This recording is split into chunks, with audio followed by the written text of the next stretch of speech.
Chapter 1. There was a little light in the darkness.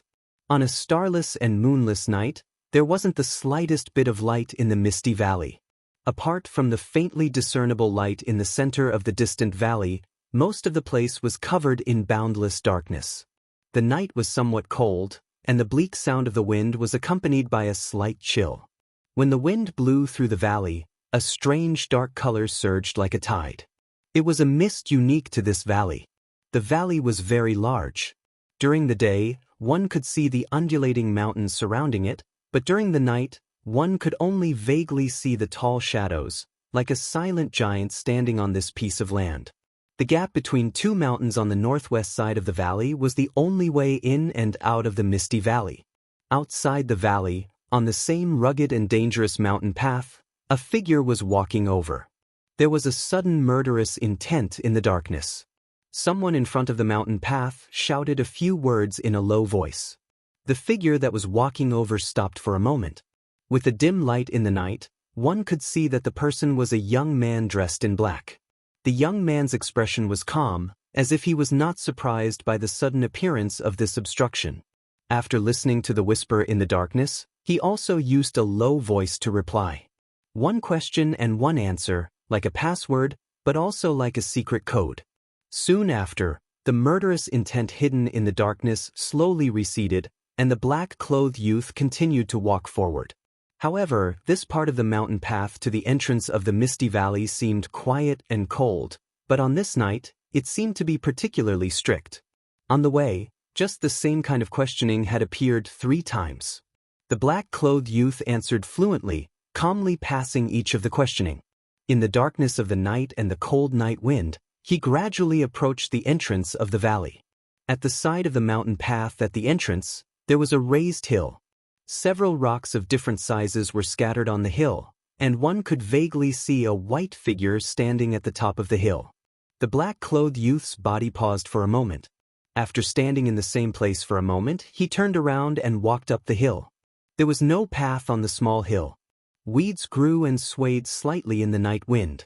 When he was about to reach the top of the small hill, the black-robed young man saw a wooden sign stuck in the ground in front of him. From the bottom to the top, there was a strange pattern engraved on it. Above, there were gods flying in the sky, and below, there were ghosts howling. In the middle, there was an incomparably huge tree that stood between the sky and the earth, connecting gods and ghosts. It looked like a picture of a giant tree with gods and ghosts attached to the tree. The black-clothed young man glanced at the wooden sign. After pausing on the picture on it for a moment, he looked at the figure in white standing 10 feet behind the wooden sign. In such a dark night, a person dressed in white was naturally very conspicuous. At this time, as if hearing the footsteps, the person in white turned around and saw that it was an extremely handsome man. When he saw the man in black, the corners of his mouth curled into a smile. "You're here, Hei Lang." The black-clothed youth called Hei Lang nodded and walked over. At the same time, he said, "Yun Jian, if your father saw you dressed like this, I'm afraid he would scold you again." Yun Jian's expression was relaxed and calm. He smiled. "It's okay. Tonight's important matter is imminent. The old man has a lot of things to do in the desolate valley. Why would he care about me?" Hei Lang smiled and walked over to stand side by side with Yun Jian. Looking into the distance, he saw that in the night, other than the dense fog in the valley behind him, there were countless mountain ranges in the distance. Although it was impossible to see the true appearance of the mountains during the day, one could still imagine the majesty and grandeur of the mountains. Yun Jian suddenly let out a long breath and said, "Hei Lang, how long have you been in the divine sect?" 6 years. So long. Yun Jian's face showed a trace of emotion. He then smiled and said, "I still remember that when you first came, you were still a teenager, about the same age as Xiaoqing. Now, in the blink of an eye, you've both grown up." Hei Lang smiled and did not say anything. Yun Jian continued, "All right, Xiaoqing also came tonight. She might be here soon. Do you want to wait for her?" Hei Lang shook his head and said, "The elder ordered me to send the last blood soul crystal into the valley for the God-subduing incantation. I'm afraid that the divine incantation will be activated soon and I won't be able to come out. I'll see you later." Yun Jian raised his eyebrows and revealed a strange expression. He looked at Hei Lang and sighed after a moment. Only someone like you has the ability to obtain such a rare object like the blood soul crystal. No wonder my father has valued you so much all these years. He's even more intimate than me, his own son. Hei Lang raised his head to look at Yun Jian and frowned. He seemed to want to say something, but Yun Jian immediately laughed and said, all right, it's just a joke. What kind of relationship do we have? How can I doubt you? As he spoke, he seemed to have suddenly thought of something. A trace of ridicule appeared on his face as he said to Hei Lang, oh right, when the matter is over, quickly come back to me. Xiao Qing might have a secret to tell you. Hei Lang was startled and said, secret? What secret? Yun Jian smiled and said, if I say it, would it still be a secret? Just remember to come back and see me later. Hei Lang thought for a moment and nodded slightly, all right. As he spoke, he nodded to Yun Jian, turned around, and strode away. Not long after, he walked down the hill and into the valley, disappearing into the boundless darkness. After Hei Lang walked for about the time it took to brew a cup of tea, there was suddenly movement on the mountain path below. After a while, a light sound was heard and a light body flew up from below. She turned around in midair and landed beside Yun Jian. It was a beautiful woman that was as beautiful as a flower. When Yun Jian saw her, there was a trace of joy on his face. However, when he saw the woman beside him, he frowned and snorted, nonsense. Aren't you afraid of accidentally stumbling? It'll be too late to regret it then. The beautiful girl giggled and seemed to be very close to Yun Jian. She grabbed his arm and said with a smile, big brother, you're here. What's there to be afraid of? Yun Jian shook his head and smiled bitterly, how can I have such a heartless sister like you? Oh right, Hei Lang just left here and went into the valley. The sister he mentioned, who was also the beautiful woman named Yun Xiaoqing, let out an ah and looked towards the valley. She then complained to Yun Jian, really? Big brother, why didn't you stop him? You clearly know that I have something to say to him. Yun Jian shook his head and said, the important matter is more important. He has the blood soul crystal and needs to be sent into the great Kala array in the valley. When the God-subduing incantation is activated, he still needs to help father and the other elders. He really can't stay here for too long. Chapter 2. Yun Xiaoqing pursed her lips and suddenly looked perturbed. She sighed softly and muttered, if he knew about this, what would he think? Would he not like it? As she spoke, she bit her lips lightly and unconsciously placed one hand on her lower abdomen. Yun Jian smiled and said, silly girl, don't worry. Black Wolf will definitely be very happy. Yun Xiaoqing looked a little worried. She looked at Yun Jian and said, big brother, how did you know? Yun Jian laughed and shook his head to comfort her. You are childhood sweethearts and grew up together. Others may not understand this relationship, but do you not believe him? Moreover, we cultivators steal the creation of heaven and earth to obtain supreme power. The price is that it is difficult to have children. The higher the cultivation realm, the more it is so. Now that you are pregnant with his child, this is a joyous occasion. Would Black Wolf be angry? Yun Xiaoqing's eyes flickered. There seemed to be a layer of ripples in her crystal-clear eyes. They were bright and had a hint of depth. After a while, she finally nodded heavily. A smile appeared on her face again. She nodded and said, big brother, you are right. Yun Jian smiled and touched Yun Xiaoqing's head dotingly. He said, anyway, I am waiting for my nephew to be born. Oh yes, I forgot to tell you. Father also knows about this. Yun Xiaoqing was shocked. Her face turned red and she was embarrassed and annoyed. She said angrily, big brother, why did you say such things? Father is going to scold me to death. Yun Jian sneered and said, why would father scold you? Let me tell you frankly. Father is very happy about this. Yun Xiaoqing's eyes widened and she said in disbelief, really? Yun Jian said, of course. Otherwise, why do you think Black Wolf could enter the forbidden land of the desolate valley and even participate in the God-subduing mantra? Even if he has the secret technique to condense the blood soul crystal, it is still possible to not let him participate at the most crucial moment.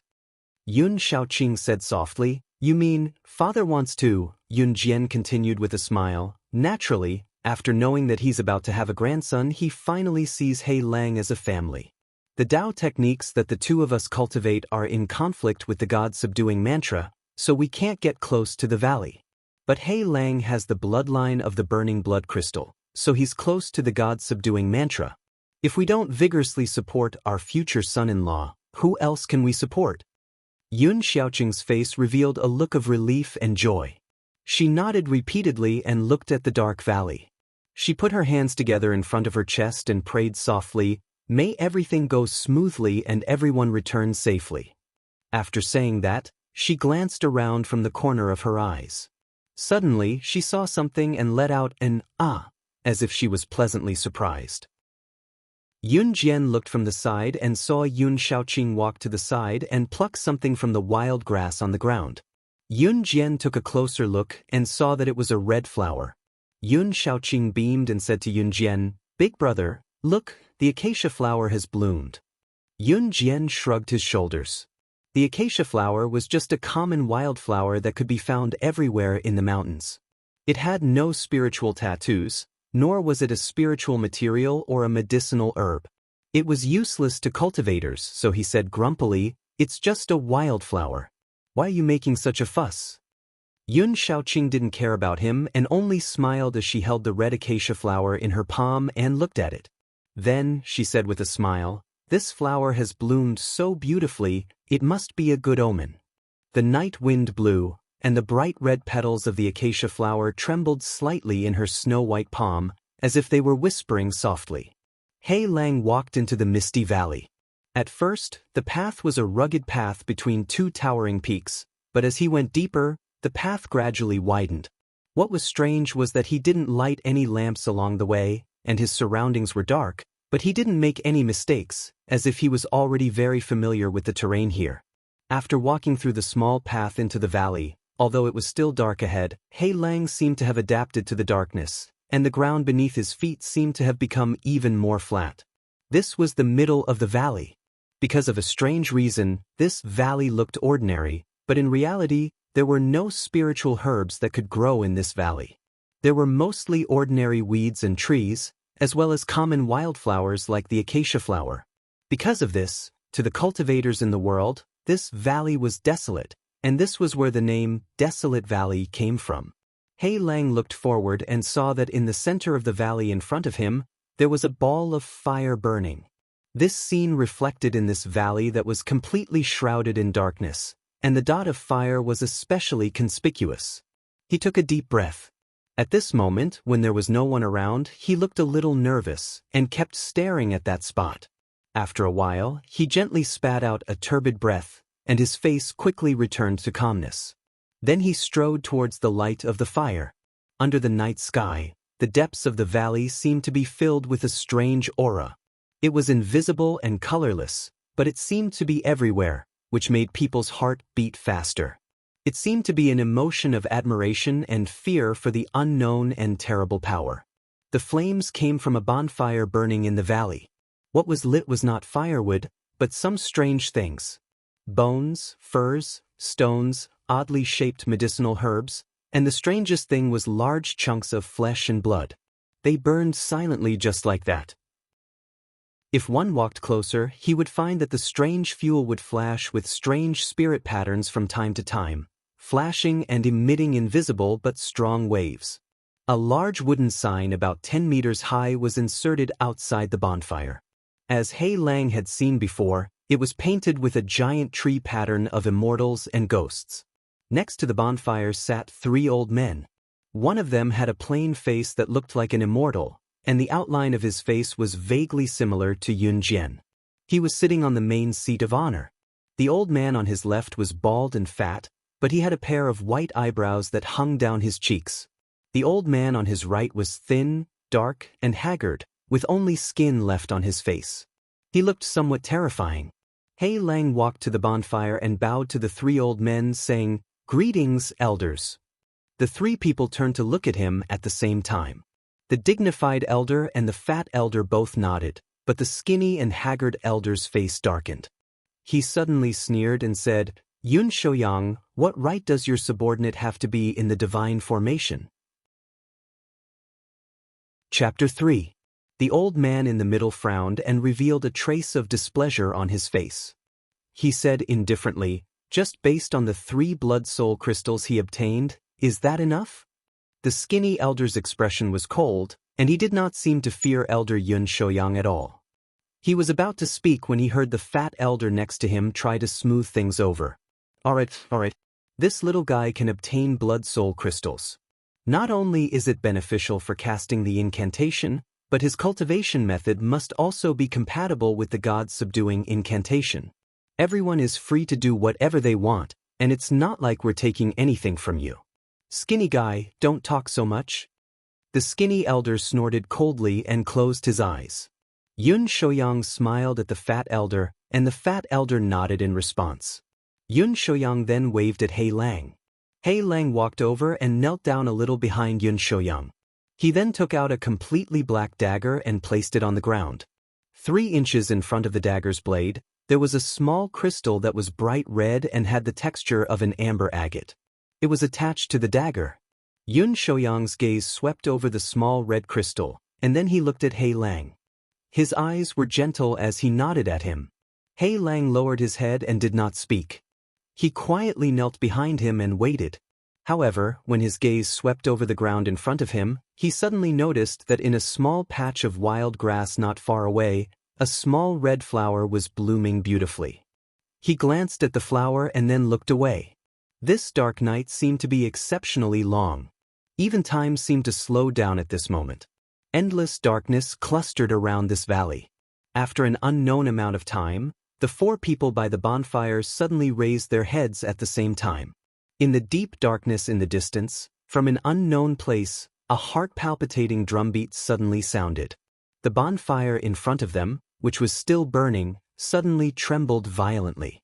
It became chaotic and countless sparks flew. If flames had a life of their own, then at this moment, this ball of fire seemed to be roaring angrily, but also seemed to be afraid and panicking, constantly trembling and swaying there. The sound of heavy footsteps suddenly came from the valley. The next sound came from an extremely far distance. In just a few steps, he had already crossed a long distance and arrived near the flame. The faint drumming never disappeared, and it seemed to be getting more and more urgent, making one's heart beat faster uncontrollably. A moment later, a tall figure slowly walked out from the darkness. The flames suddenly dimmed for a moment. It was because all the flames had suddenly lowered their heads, as if they were expressing their respect to this person. Then, the figure casually waved his hand. Suddenly, the flames grew brighter and soared into the sky.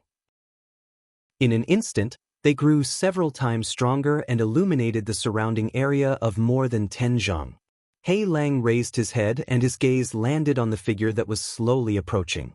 The person who had come was a very old man, but he was not a human cultivator that was commonly seen in the divine central plains. He looked to be at least half the height of an ordinary person. Moreover, he seemed to be hunched over and looked somewhat tired. The old man held a thick wooden staff in his hand. It was incomparably heavy, and its surface was carved with bright red flame patterns. 2 sharp fangs protruded from his mouth. Perhaps because he had lived through so many years, the fangs had turned from snow white to a dull gray. And this person's face was tattooed with countless dark blue totem patterns, most of which were related to fire. He looked especially terrifying. Hei Lang's pupils contracted slightly, and a word suddenly flashed through his mind: barbarian. The barbarians were a strange race that lived in the southern border continent of the divine central plains.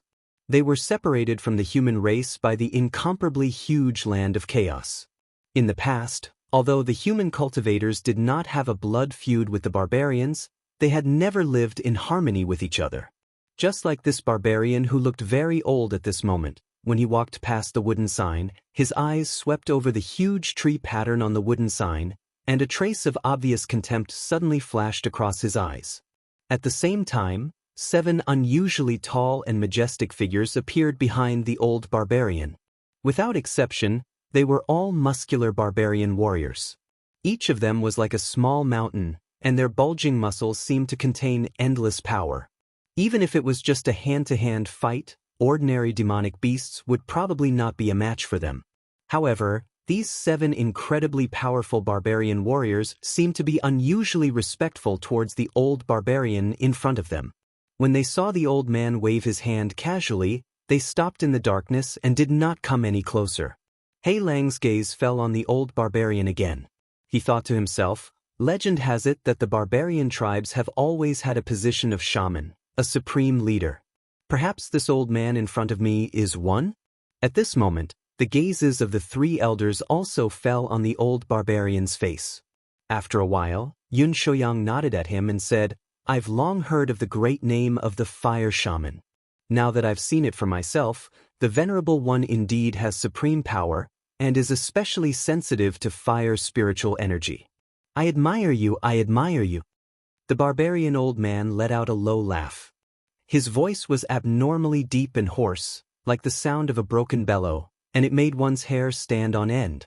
He said, in the eyes of you human cultivators, we are all uncivilized barbarians.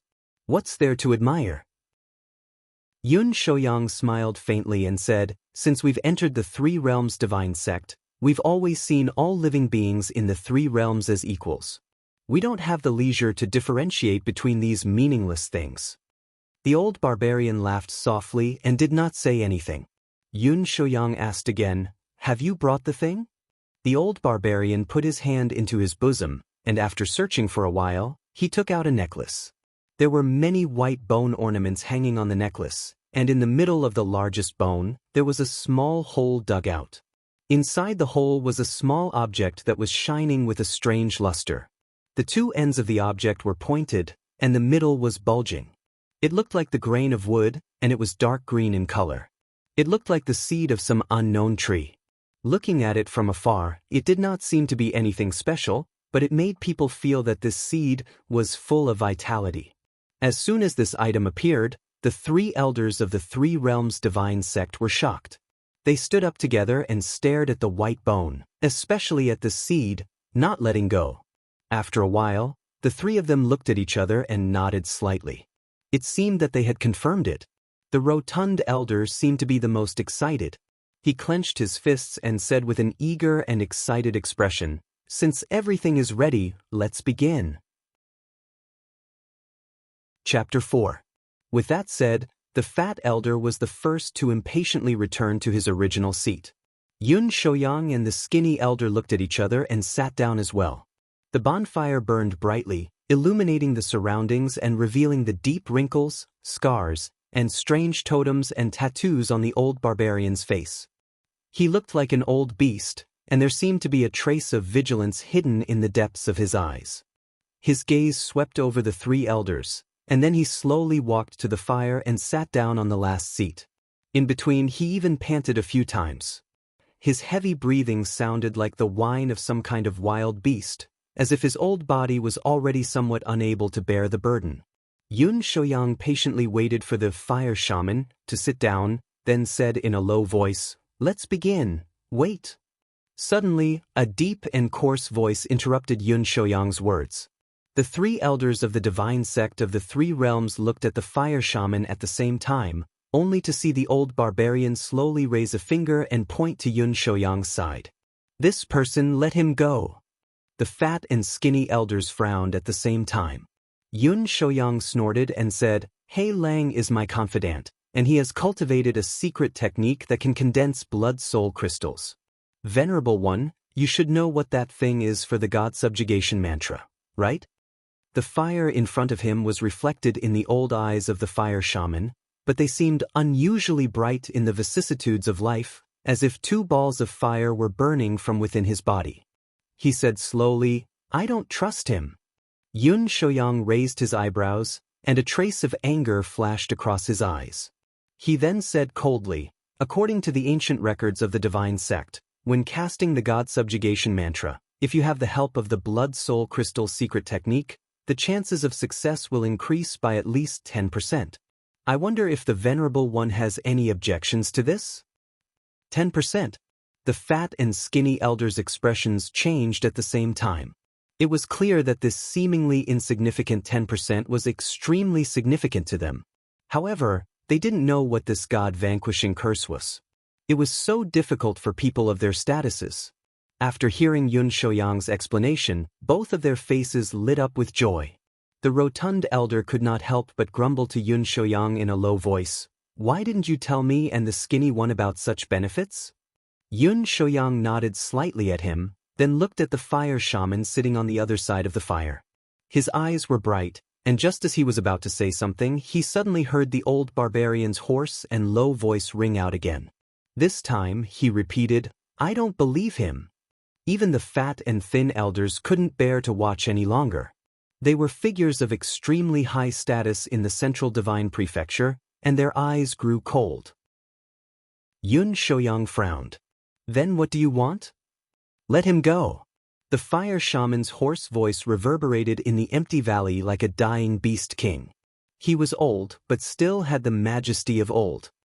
"If you insist on keeping him here, you must plant my black flame curse on him. He must swear that he will not harm the god-vanquishing curse, or else he will be devoured by the black flames. His flesh and blood will be burned dry, and his soul will be destroyed. He will never be able to enter the cycle of reincarnation, and will suffer the pain of being burned by the flames forever. Only then can I be at ease." Yun Shouyang flew into a rage. He suddenly stood up and glared at the fire shaman.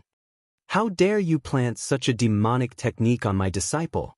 The fire shaman sneered, the corners of his eyes drooping slightly. He did not seem to care about Yun Shouyang's anger at all. His old eyes seemed to have seen too many vicissitudes in this world, and now, only the raging flames were left. However, at this moment, another voice suddenly came from Yun Shouyang's side.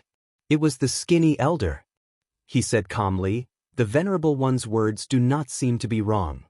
Yun Shouyang turned his head abruptly and stared at the skinny elder with a hint of surprise and anger. However, the skinny elder did not show any fear, and only looked at him calmly. On the other side, the fire shaman let out a strange, hoarse laugh. It was as piercing as a ghost's as he looked over. Yun Shouyang took a deep breath and turned to look at the fat elder. Just as he was about to speak, the fat elder coughed lightly and looked at him. "Brother Yun, I also think that the Venerable One's words are not without reason, just in case." Perhaps because he had a good relationship with Yun Shouyang, he pondered for a moment and said a few more words to smooth things over. "Moreover, we all know that although the black flame curse is sinister and vicious, it is still a kind of curse. As long as the little fellow does not violate the oath, the curse will not be triggered, and there will be no problem." Yun Shouyang clearly did not expect the fat elder to say such a thing, and his expression changed for a moment. With his status and experience, he naturally knew a thing or two about the black flame curse. Although the fat elder's words were generally correct, this kind of mysterious curse that originated from the barbarian tribes deep in the southern border continent was not that simple. Just as he was thinking about letting Hei Lang leave this place, he suddenly heard Hei Lang's voice from behind. "Master, disciple is willing." As soon as he said this, there was a moment of silence around the fire. Everyone looked at the black-robed young man, including the fire shaman. The fire shaman's wise and experienced gaze also fell on Black Wolf's face. Yun Shouyang frowned and said, "The risks involved." Black Wolf knelt on the ground, his body as straight as a javelin, and said expressionlessly, "Everything is for Master's sake. This disciple will face some risks, but they are not worth mentioning." Yun Shouyang stared deeply at his young face. After a moment of silence, he suddenly took a deep breath and said, "Good. You are indeed my good disciple. I did not misjudge you." Black Wolf lowered his head and did not speak. Yun Shouyang returned to his seat and said in a low voice, "You may go." Hei Lang agreed and walked around the bonfire to the front of the fire shaman. Then, just like before, he quietly knelt beside the old barbarian. The fire shaman's aged gaze swept across the young man. Even though he was an old man of his age and status, he couldn't help but reveal a tinge of admiration in his eyes. But it was clear that this bit of admiration wouldn't affect his will and decision in the slightest. Under the watchful eyes of the other three elders of the divine sect of the Three Realms, a short but strange ceremony quickly unfolded. The fire shaman first put his hand directly into the burning bonfire, paused for a moment, and when he retracted it, there was a burning flame in the middle of his palm. His flesh did not seem to have any reaction under the burning flame. Then, everyone heard him recite an ancient and mysterious incantation in a low voice. Chapter 5. The voice seemed to have come from the ancient times. It echoed in the distant past, passing through time and returning to this world. It brought with it a strange and mysterious power. After a while, blood flowed out of the old barbarian's eyes. Black blood. He used his hand to bring the ball of flame closer to his face. That strange face looked like a demon or a ghost, incomparably ferocious and terrifying. The ball of flame then began to twist wildly, as if it had obtained some kind of power. The two streaks of black blood quickly dried up, and the black blood floated up and merged with the ball of flame. The ball of flame turned black. It was a ball of black flame. Everything quietened down.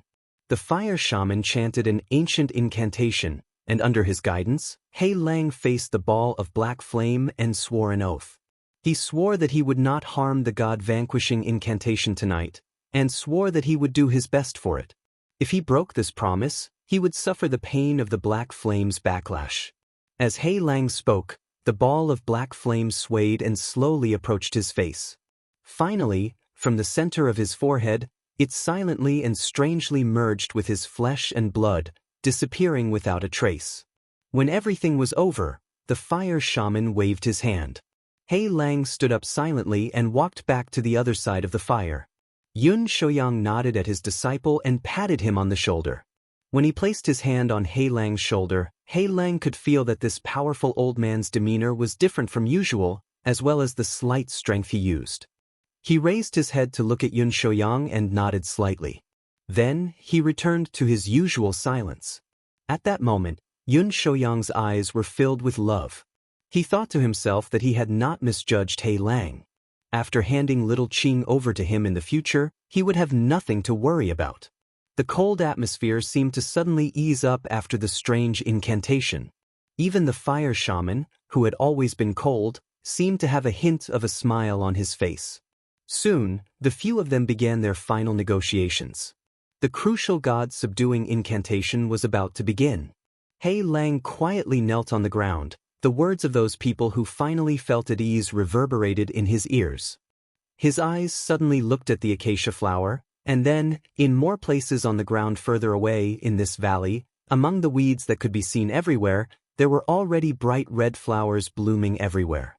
Facing the night wind, the red acacia flowers slightly trembled, like a beautiful and enchanting woman singing in the dark night.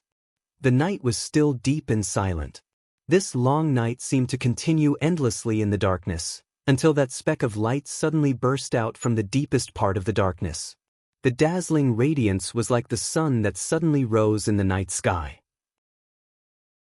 It shone brightly and turned into a huge fireball that burned fiercely. Immediately after, all the flames condensed into an incomparably majestic pillar of fire that soared into the sky, shooting into the incomparably thick dark clouds. Suddenly, the wind blew fiercely, the dark clouds rolled, the heaven and earth trembled, and a terrifying aura slowly spread from the horizon.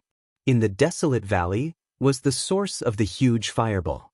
At the moment, beside the original bonfire, the three elders of the Three Realms divine sect and the fire shaman were in 4 different directions, their hands reaching into the burning flame in the middle. At this moment, below them and the surrounding ground of more than 100 feet, there were suddenly countless strange patterned flames, forming a huge and mysterious formation. All the living creatures were forced to retreat out of this powerful formation by an invisible force, including the 7 powerful barbarian guards brought by the fire shaman. The only one left in the center of this formation, besides the 4 powerful figures, was He Lang. At this moment, the flame had completely turned pure white. One could imagine how high the temperature had reached. And in the deepest part of the flame, there was a white bone necklace floating. Under the burning of the incomparably powerful flames, the necklace cracked inch by inch. All of the bones were burned to ashes. Only the largest piece of bone belonged to an unknown exotic beast, and it was still able to hold on. However, cracks could still be seen on it, and it seemed like it wouldn't be able to hold on much longer. And in the center of the white bone, the strange seed seemed to not be affected by the flame at all. It still emitted a vigorous vitality in the dark green luster, and seemed to be more vigorous than before. It seemed to be slowly absorbing the power of this flame. At the same time, when a large amount of flame passed through this seed and shot into the night sky, it seemed to be contaminated with that unique aura, faintly summoning something to the endless sky. An ancient incantation suddenly sounded, and the four extremely powerful people looked up at the sky. Almost at the same time, a terrifying aura from the sky descended upon this valley. He Lang sensed something and looked up. He was shocked to see that in the dark clouds in the sky, a huge dark crack had slowly opened up. Then, from that incomparably deep, bottomless abyss of darkness, there seemed to be a strange gaze looking over. That crack slowly closed. The ground of the entire deserted valley suddenly began to tremble, and a rumbling sound came from the depths of the ground. At the same time, the surrounding formations on the ground all shone brightly at the same time, flashing with all their might, emitting a powerful force to suppress this piece of land. But under the pressure of the power in the sky, this large formation seemed to be quickly reaching its limit. Suddenly, in the dazzling light all around, Yun Shouyang shouted, "Release!" Without hesitation, He Lang immediately reached out and picked up the black dagger in front of him. With a shake of his arm, a strange blood-red light flashed across his body, and the small blood-like object flew out of the dagger and directly into the flames, landing precisely on the green seed. Boom! With a loud bang, the blood-soul crystal instantly turned into nothingness, and the flames suddenly became 30% brighter. The surrounding temperature suddenly rose violently, and even the ground began to crack. But perhaps because of this powerful attraction, the dark crack in the sky also rapidly closed, and the door of darkness became bigger and bigger, and was about to completely open. An ancient aura spread out from this door of darkness, and an incomparably tall figure that seemed to dominate everything began to faintly appear from behind the door of darkness and approached this world. And at this moment, the indistinct gaze was focused on that strange seed, as if only that seed, full of vitality, was the most attractive thing in this world. Chapter 6. Wu. It was a strange sound, like an ancient call. It was as if an ancient song from ancient times was echoing in the dark. A beam of light that did not seem to exist in this world shot out from the door of darkness like a sharp sword. It flowed down the pillar of fire on the ground, then split into four and landed directly on the heads of the four people who were casting the spell. An indescribably powerful force came crashing down from the sky and poured into the bodies of the four people. Their bodies began to change rapidly, and their clothes began to tear, as if they could not withstand the incomparably powerful spiritual power. But the faces of the four people were filled with ecstasy. They gritted their teeth and endured the pain, but at the same time, they could feel the wild spiritual power in their bodies surging towards a power that was unimaginable in the past. It felt as if they had reached the heavens in a single step, or as if they were between God and man. In the next moment, they might become God. In the firelight, the door of darkness in the sky was about to descend, and the ancient figure was about to appear like a god. Everything had reached the final juncture, but it seemed that there was only one last step, that one last distance, but the door still did not open.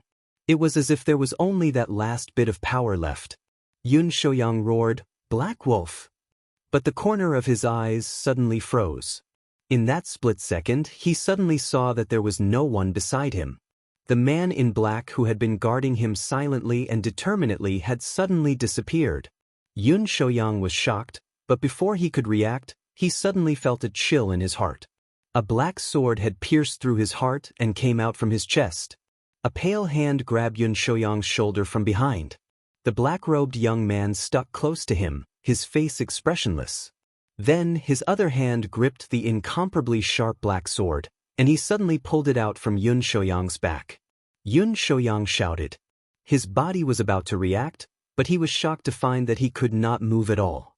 The powerful force that descended from the sky was pouring into his spirit meridian and qi-si, giving him supreme spiritual power. But at the same time, It also caused all the meridians in his body to expand, and he temporarily lost control of his body. Other than Yun Shouyang, the other three were in the same situation. At this moment, the three of them were looking at He Lang, who had suddenly turned violent and started killing people. However, none of them could react at this moment. At the very center of this shocking formation that was filled with unparalleled power, the weakest black-robed young man was impressively controlling everything at this moment. He Lang gripped the hilt of his sword tightly and pulled it out of Yun Shouyang's chest. Along with it, an unimaginable amount of blood spurted out like a rapid stream, instantly covering half of his body. It was the blood that was forced out by the power of the gods that fell from the sky and poured into his body. Once there was an outlet, it seemed to be about to be released under the great pressure. He Lang's face was also splattered with beads of blood, but he did not move at all. He looked at everything in front of him coldly, then without a word he stabbed the black sword in his hand into the flesh on Yun Shouyang's back. One stab, another stab, and another stab. He ruthlessly and resolutely stabbed Yun Shouyang's chest into a bloody hole. After the 13th stab, the once invincible Yun Shouyang finally lost his last chance of survival in despair. He died with his head hanging down with his eyes wide open. Then, as if sensing something, He Lang raised his head to look at the door of darkness that had begun to tremble in the sky and let out a deafening roar. He casually threw away Yun Shouyang's lifeless body. The divine light beam that had been pouring into Yun Shouyang's body suddenly exploded, turning into countless beautiful fragments that fell into the darkness of the night. The originally stable and balanced pillars of fire and the door of darkness all trembled and shook violently. More and more pillars of light lost their light, while the divine light beams that had poured into the bodies of the other three people became brighter and their auras stronger.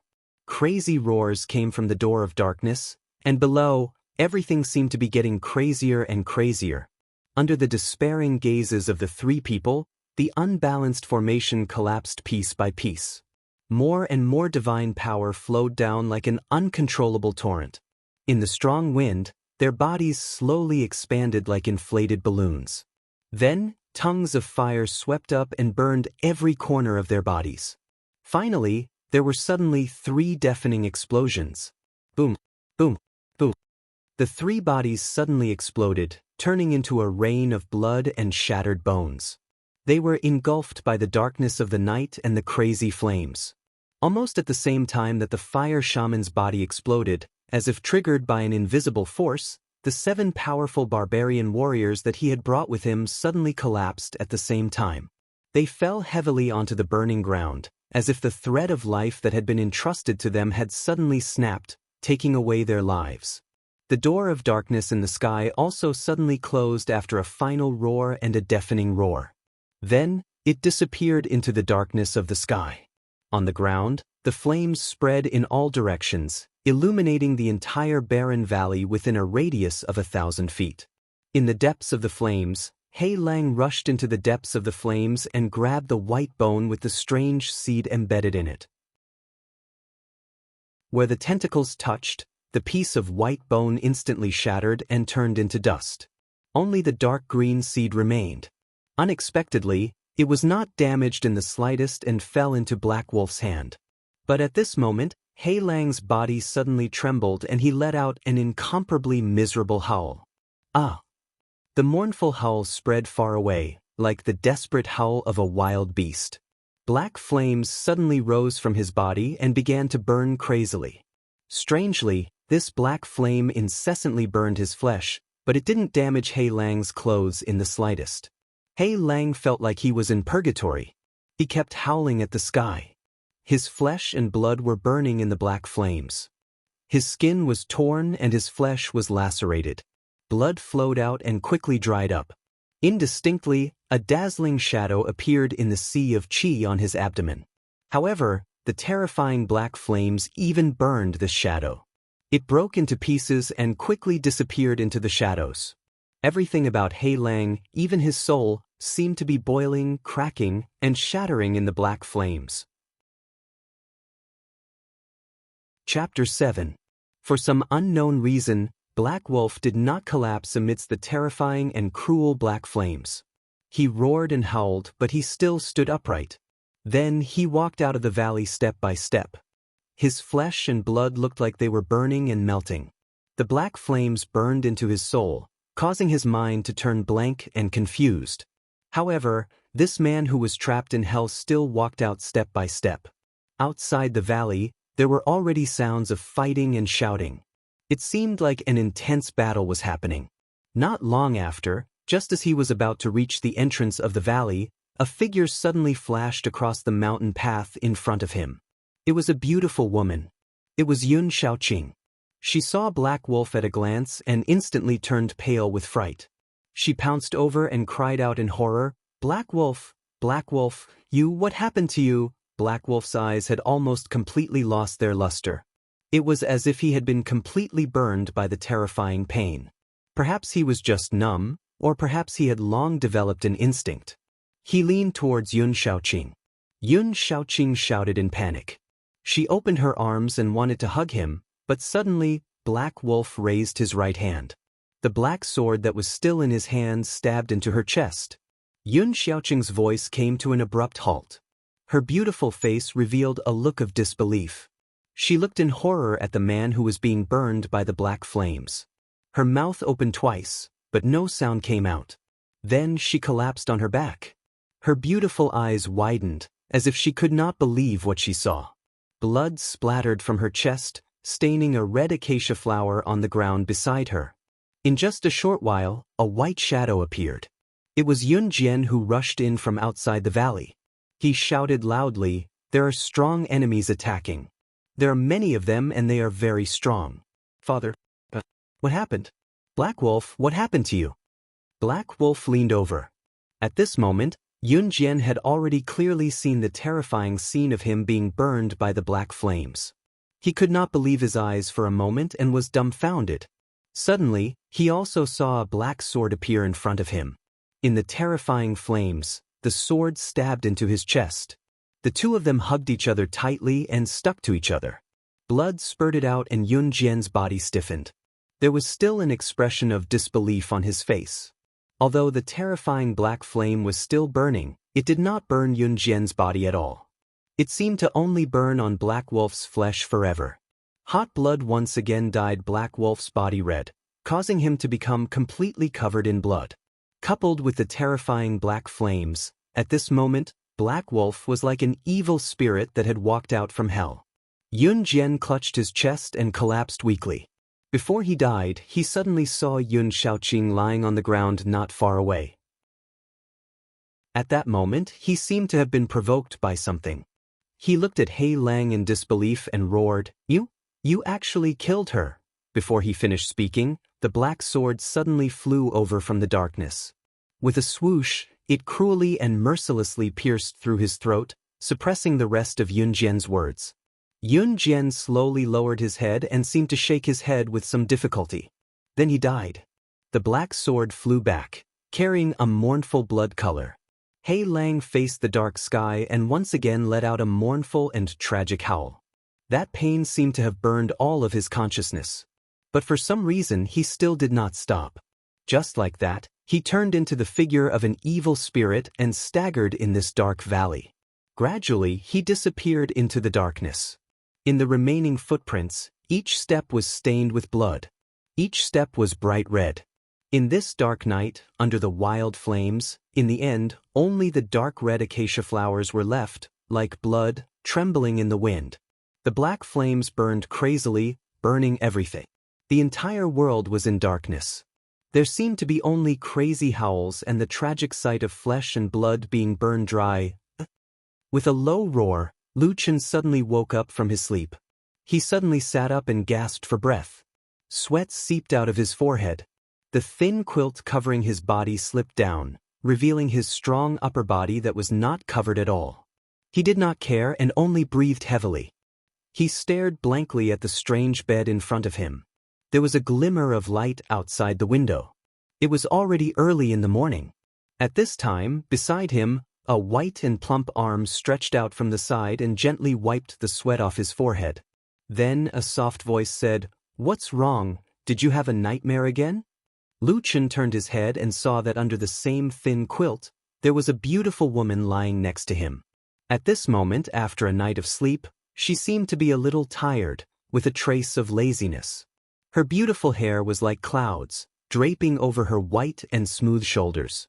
The thin quilt was across her chest, revealing an alluring and plump skin. Lu Chen shook his head and said, "It's nothing." The woman's jade-like fingers lightly touched Lu Chen's face, caressing the side of his temples and the skin under his chin before finally resting on his shoulder. The strong and bulging muscles and her delicate fingers seemed to form a sharp contrast. Her voice at this moment, in this early morning, was like a lost dream that had not yet woken up. It carried a bit of fleeting and unusual gentleness as she said, "You just love to show off. It's still early, why don't you?" Lu Chen suddenly turned his head and smiled at her. "Ding-ning, I only have one spirit stone left on me today." The woman's fingers suddenly stopped, and then she raised her eyes to look at Lu Chen. Lu Chen was still laughing, his smile was warm and sincere. Suddenly, the thin quilt on Ding Dong's body moved, and under the quilt, she heavily kicked Lu Chen, revealing a bit of snow-white skin. Her eyebrows wrinkled, and she hatefully said, "Smelly man, you talk so much nonsense, why aren't you scramming?" Lu Chen laughed out loud and jumped off the bed. He then found his clothes from the messy clothes on the ground, and quickly put them on. He then casually threw a pile of undergarments and skirts to Ding Dong, who was still lazing on the bed, and said with a smile, "Wake up, wake up. I say, don't be so lazy, I see that today's weather is not bad, with such a good morning light, why not go out for a walk?" Hey! Early in the morning, this lady had nothing better to do, so I went out for a stroll. At this time, the people outside are probably those idiots who work hard for a month and can't even get a few spirit stones. Ding Dong pulled over the thin quilt and covered herself tightly, only revealing a pretty face, and then spat unhappily. Chapter 8. Hearing Ding Dong's complaint, Lu Chen did not get angry but instead smiled and said, "Hey, I'm about to go out, how can I leave now that you've said that?" He paused for a moment, then walked to the side of the bed and sat down. Out of nowhere, he took out a shiny spirit stone and threw it beside Ding Dong's pillow. Ding Dong's eyes immediately lit up, and with a cheer, she reached out to grab it, revealing a white jade arm. Lu Chen laughed and took the opportunity to stretch his hand under the blanket to grab it. Ding Dong cried out in alarm, one hand holding the spirit stone into a fist and punched towards Lu Chen, the other hand pulling the blanket tightly to block that vulgar hand. Just that her hands and feet were in a mess, and her warm and soft body was still taken advantage of by him, forcefully touching it a few times. Lu Chen immediately jumped away, leaving the warm bed, and walked with large strides to the door, opening it and walking out. The woman's coquettish scolding came from the room behind him. "Damn, stinky men really are not good people, you better remember this." The fresh morning breeze blew down from the tea mountain in the distance. It swept over the clear, gurgling water of the clear stream, causing waves of ripples. It then brushed past the verdant bamboos and beautiful peach blossoms on both sides of the river. Thus, there was a hint of fragrance. It blew over the moss-covered wind and rain bridge, over the pond dam on the stream, over the bluestone road along the river, and finally, over the people walking in the morning light. Lu Chen stretched his waist, opening his mouth to let out a yawn, his face revealing a satisfied smile. His gaze looked around. This quiet village in the morning was the place he was currently living. This place was called Qingshetang Village, named after the clear brook that snaked through the middle of the village. Qingshetang Brook, the water was extremely clear and the flow was gentle. Other than the deep pond at the bottom of the tea mountain, the deepest part of the brook was no more than a knee deep. Usually, many children in the village would play in the water. There were many pebbles in the brook, big and small, of all shapes and sizes, and there were often some nameless gray little fish swimming in the cracks, leisurely playing. There were many green bamboo and peach trees on both sides of the stream. In this bright and beautiful season of spring, it was the time of the year when the scenery was the best. The green bamboo leaves and the pink peach blossoms complemented each other and were reflected in the clear water. It was like a beautiful painting of a mountain village, too beautiful to behold. Lu Chen strolled along, listening to the crisp chirps of birds and the crowing of roosters in the distance. Numerous farmhouses appeared on both sides of the stream. It was a little messy, without any order, but it still had a bit of the leisurely atmosphere of the countryside. At this time, there were already people walking around Qingshiteng village. Lu Chen bumped into quite a few people on the road by Qingshiteng Creek. They greeted him with a smile and a nod. It seemed like they were very familiar with most of the people here. After walking for a while, a large locust tree appeared between the bluestone road and the brook, its branches luxuriant and leafy. Under the tree, on a large rock, sat a fisherman in a straw raincoat, fishing in the brook with a fishing rod in his hand. Lu Chen walked over and looked at the fish cage on the ground beside him, and indeed, it was empty. He couldn't help but laugh. "Old you, how many times have I told you, the fish in this brook are too small, they won't grow big, and you can't catch them. If you want to fish, go to the Little Pearl River 5 miles away from the village, or climb up the Tea Mountain, and go to the Dragon Lake in the west, that's where you can catch big fish." The fisherman turned his head to look at him, a white-haired old man, then slowly said, "There are big fish in this brook, I've seen them before." Lu Chen laughed, casually picking up a rock by his feet and throwing it into the brook.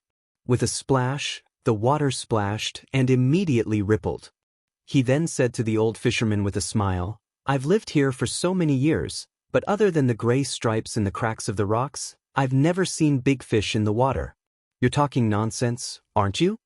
The old fisherman didn't get angry, only shaking his head, then repeated, "Little Lu, I'm not lying to you, there really are fish in the water."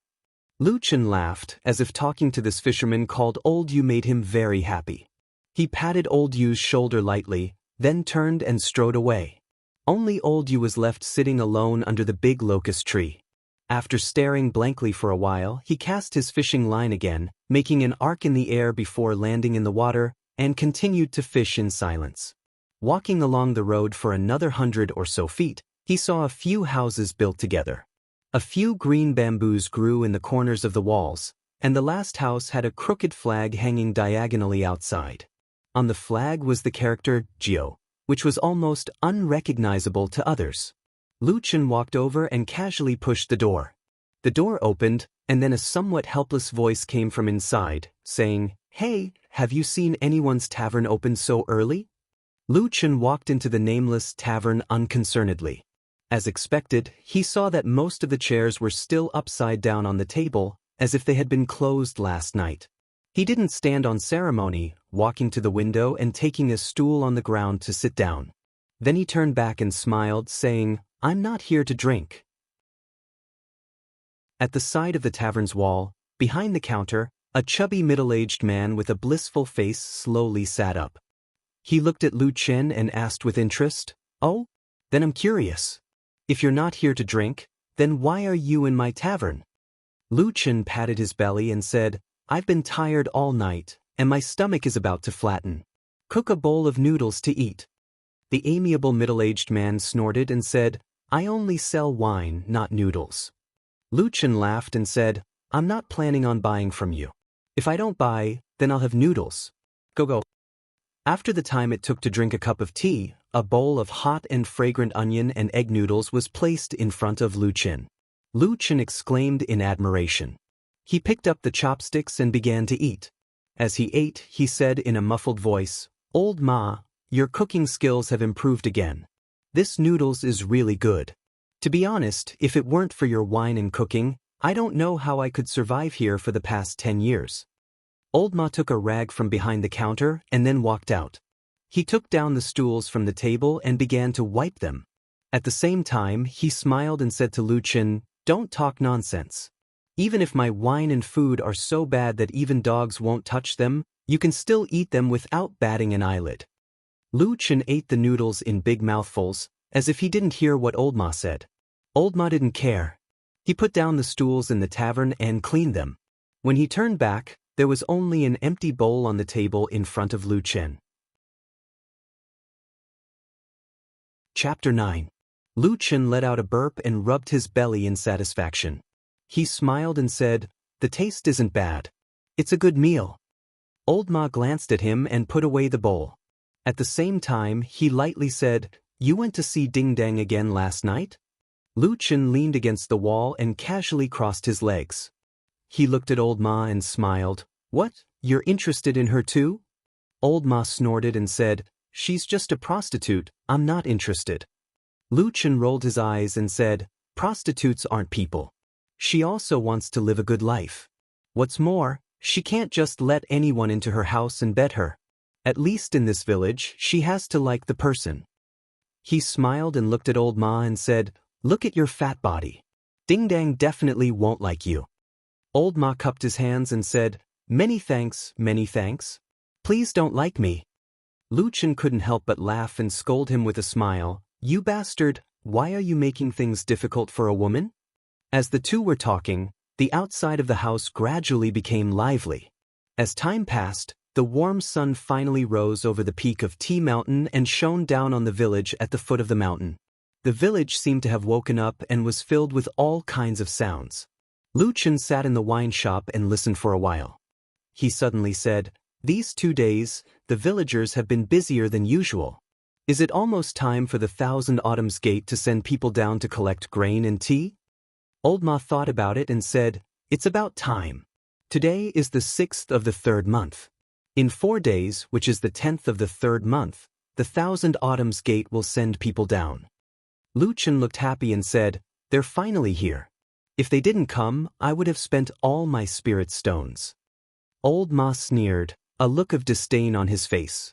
In today's world, the immortal path was flourishing in the central divine continent. There were countless cultivation sects, and the immortal cultivation clans and aristocratic families of various sizes had occupied countless paradises, spiritual mountains, and scenic sceneries. They recruited disciples widely and diligently sought the immortal path. Qingshitang village was originally just an ordinary little village. However, 100 years ago, Nansong Mountain, which was about 15 kilometers away from here, was occupied by someone. From then on, they established a sect and called themselves the Thousand-Year Sect. Since then, they had become the most powerful cultivation sect in the area.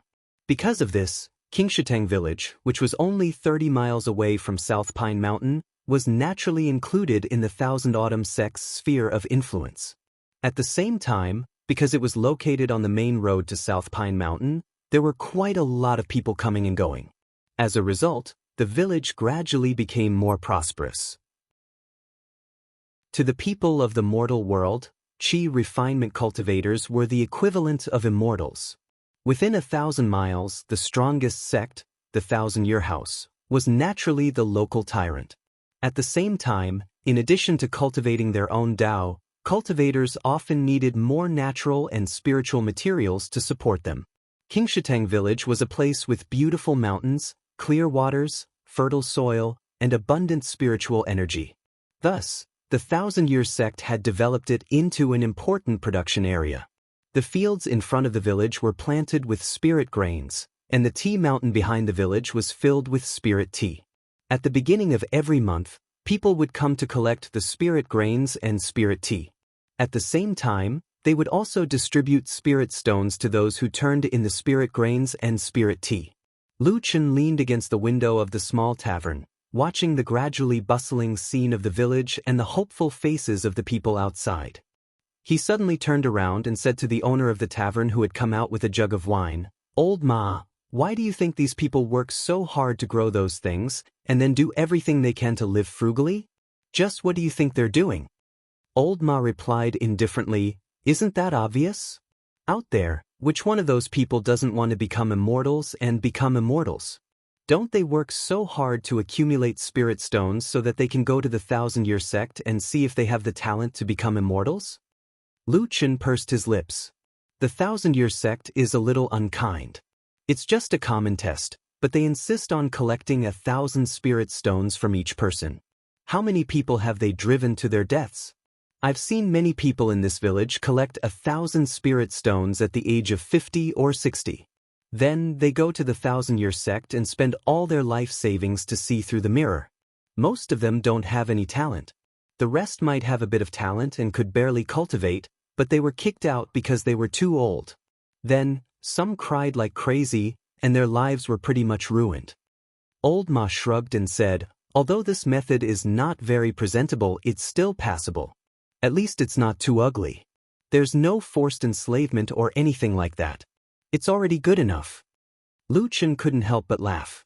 He stood up and said with a smile, it's rare that you would speak up for a sect that doesn't make the cut.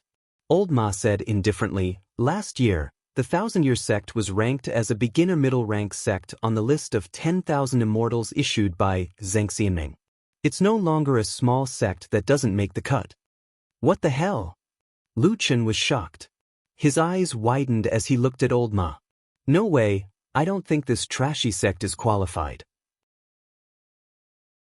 Old Ma poured himself a cup of wine and said with a smile, they sent 50,000 spirit stones to True Lord Guangbo in Zheng Xianming. Of course they're qualified. This time, Lu Chen was even more surprised. He looked up and down at the chubby tavern owner in front of him and said with a smile, my goodness, haven't you been staying with me in this village all these years? How can you be so well informed? Old Ma smiled but didn't say anything. He just raised his cup to him and drank it in one gulp, with a mysterious smile on his face. Lu Chen looked askance at him and scolded, you're so sneaky. How many things are you hiding from me? Old Ma immediately shook his head and said, nothing. It's not like you don't know what's going on here. Before he finished speaking, they suddenly heard a loud noise coming from outside. It was so loud that it broke the silence of the village, as if something big had happened. Lu Chen and Old Ma frowned at the same time and looked outside. After a while, Lu Chen said, it seems to be coming from the entrance of the village. Old Ma said, you stay here. I'll go and have a look. Lu Chen shook his head and said, let's go together. Old Ma wanted to persuade him again, but when he saw Lu Chen's expression, he hesitated and didn't say anything. They walked out of the tavern and walked all the way to the front of the village. On the way, they saw many villagers running in the same direction. Many of them looked surprised and excited, as if they had heard some special news.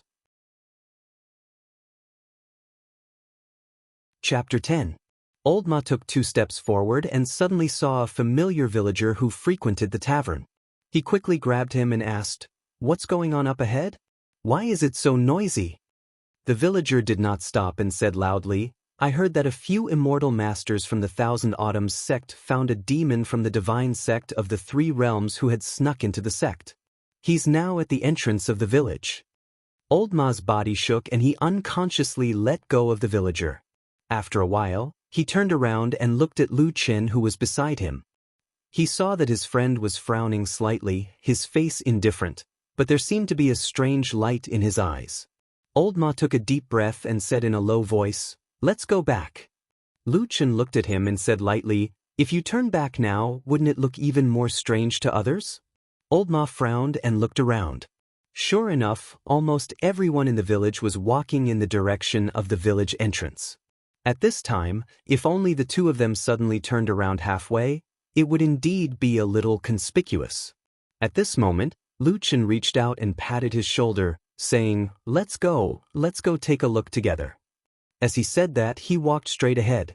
Behind him, Old Ma sighed helplessly and followed. The 2 of them walked all the way to the entrance of Qingshitang village. The place was half filled with water and half filled with fields. There was only a path in the middle that led outside. About 300 feet away from the entrance of the village, there were 5 people dressed in similar clothes standing there. One of them had a foot-long wound on his chest. Blood seeped out and dyed half of his body red, but he still held a sharp sword in his hand, as if he had not given up on struggling. The other 4 spread out and surrounded him, also holding sharp swords in their hands. They all looked disdainful and disgusted. Lu Chen and Old Ma stood in an inconspicuous spot in the crowd and watched the scene unfold in front of them. They saw that the 5 people were dressed in the style that the disciples of the 1,000 Autumns sect usually wore. The 4 who surrounded them consisted of middle-aged men and young men, while the injured one looked to be in his early 20s. He seemed to be the remnant of the divine sect of the 3 realms that was being hunted down and hunted down. From the corner of his eye, Old Ma looked to his side and saw that everyone was looking at them eagerly and nervously. No one had noticed the 2 of them, so he nudged Lu Chen without saying a word, but his eyes showed a hint of inquiry. Lu Chen stared at the young man for a moment and did not speak. He only shook his head lightly. For some reason, old Ma suddenly breathed a sigh of relief. At this time, the leader of the four from the Thousand Autumns sect, a middle-aged man with a cold expression, pointed his sword at the young man and shouted, "Vile spawn! You're about to die, and you still don't know how to repent?" The young man was heavily injured and his expression changed. He smiled bitterly and said, "Master, I've always been respectful to you and served you well. I've never done anything wrong to you. Why do you still treat me like this?" The middle-aged man heard this and frowned. A hint of hesitation flashed across his face. It seemed that the person in front of him had always been his favorite, but now he was a little hesitant. The young man suddenly fell to his knees and threw away the sword in his hand. He crawled forward and cried to the middle-aged man, "Master, Master, I was wrong, please forgive me." The middle-aged man sighed and the sword in his hand slowly drooped. He sighed and said, "The sect's rules are strict and the League of Immortals has strict orders. There's nothing I can do. You can only blame yourself for walking the wrong path. Fine. Since we're master and disciple, I will." While he was speaking, the people around him were also listening attentively. However, in a distant corner of the crowd, Lu Chen suddenly snorted softly. Old Ma, who was beside him, was slightly startled and turned to look at him. At this moment, someone suddenly shouted, "Martial uncle, be careful." The middle-aged cultivator's body trembled. Before he could react, the young man who was kneeling in front of him suddenly pulled out a short blade from under his sleeve. The young man's figure burst forward, and he directly stabbed the middle-aged man's abdomen with the short blade. This sneak attack was vicious. Even though the middle-aged man's cultivation was far stronger than the young man's, he was caught off guard and couldn't dodge. However, the middle-aged man's cultivation was extraordinary. With a roar, all the muscles in his body tightened. At the same time, he struck out with his palm and sent the disobedient disciple flying. He staggered back 3 steps and was about to roar when his voice suddenly became hoarse. He looked down and saw that the wound on his abdomen was bleeding black blood. "There's poison on the blade." The other 3 disciples of the Thousand Autumns sect had already rushed forward with angry roars, surrounding the young man and attacking him. The young man was seriously injured. He had already thrown away his longsword, and he did not retrieve his dagger after injuring the middle-aged man. At this moment he was empty-handed.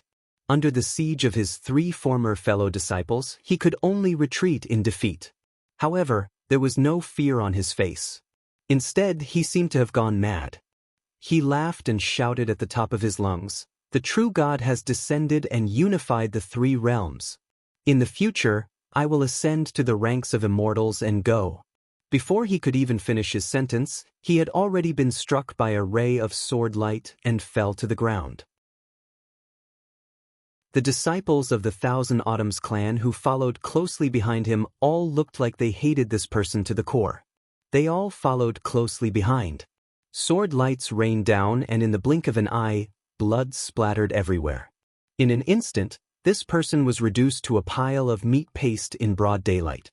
Immediately afterward, the 3 of them quickly turned around and surrounded the injured middle-aged cultivator. When they saw the wound, they looked at each other with fear on their faces. At this time, the middle-aged man was the calmest.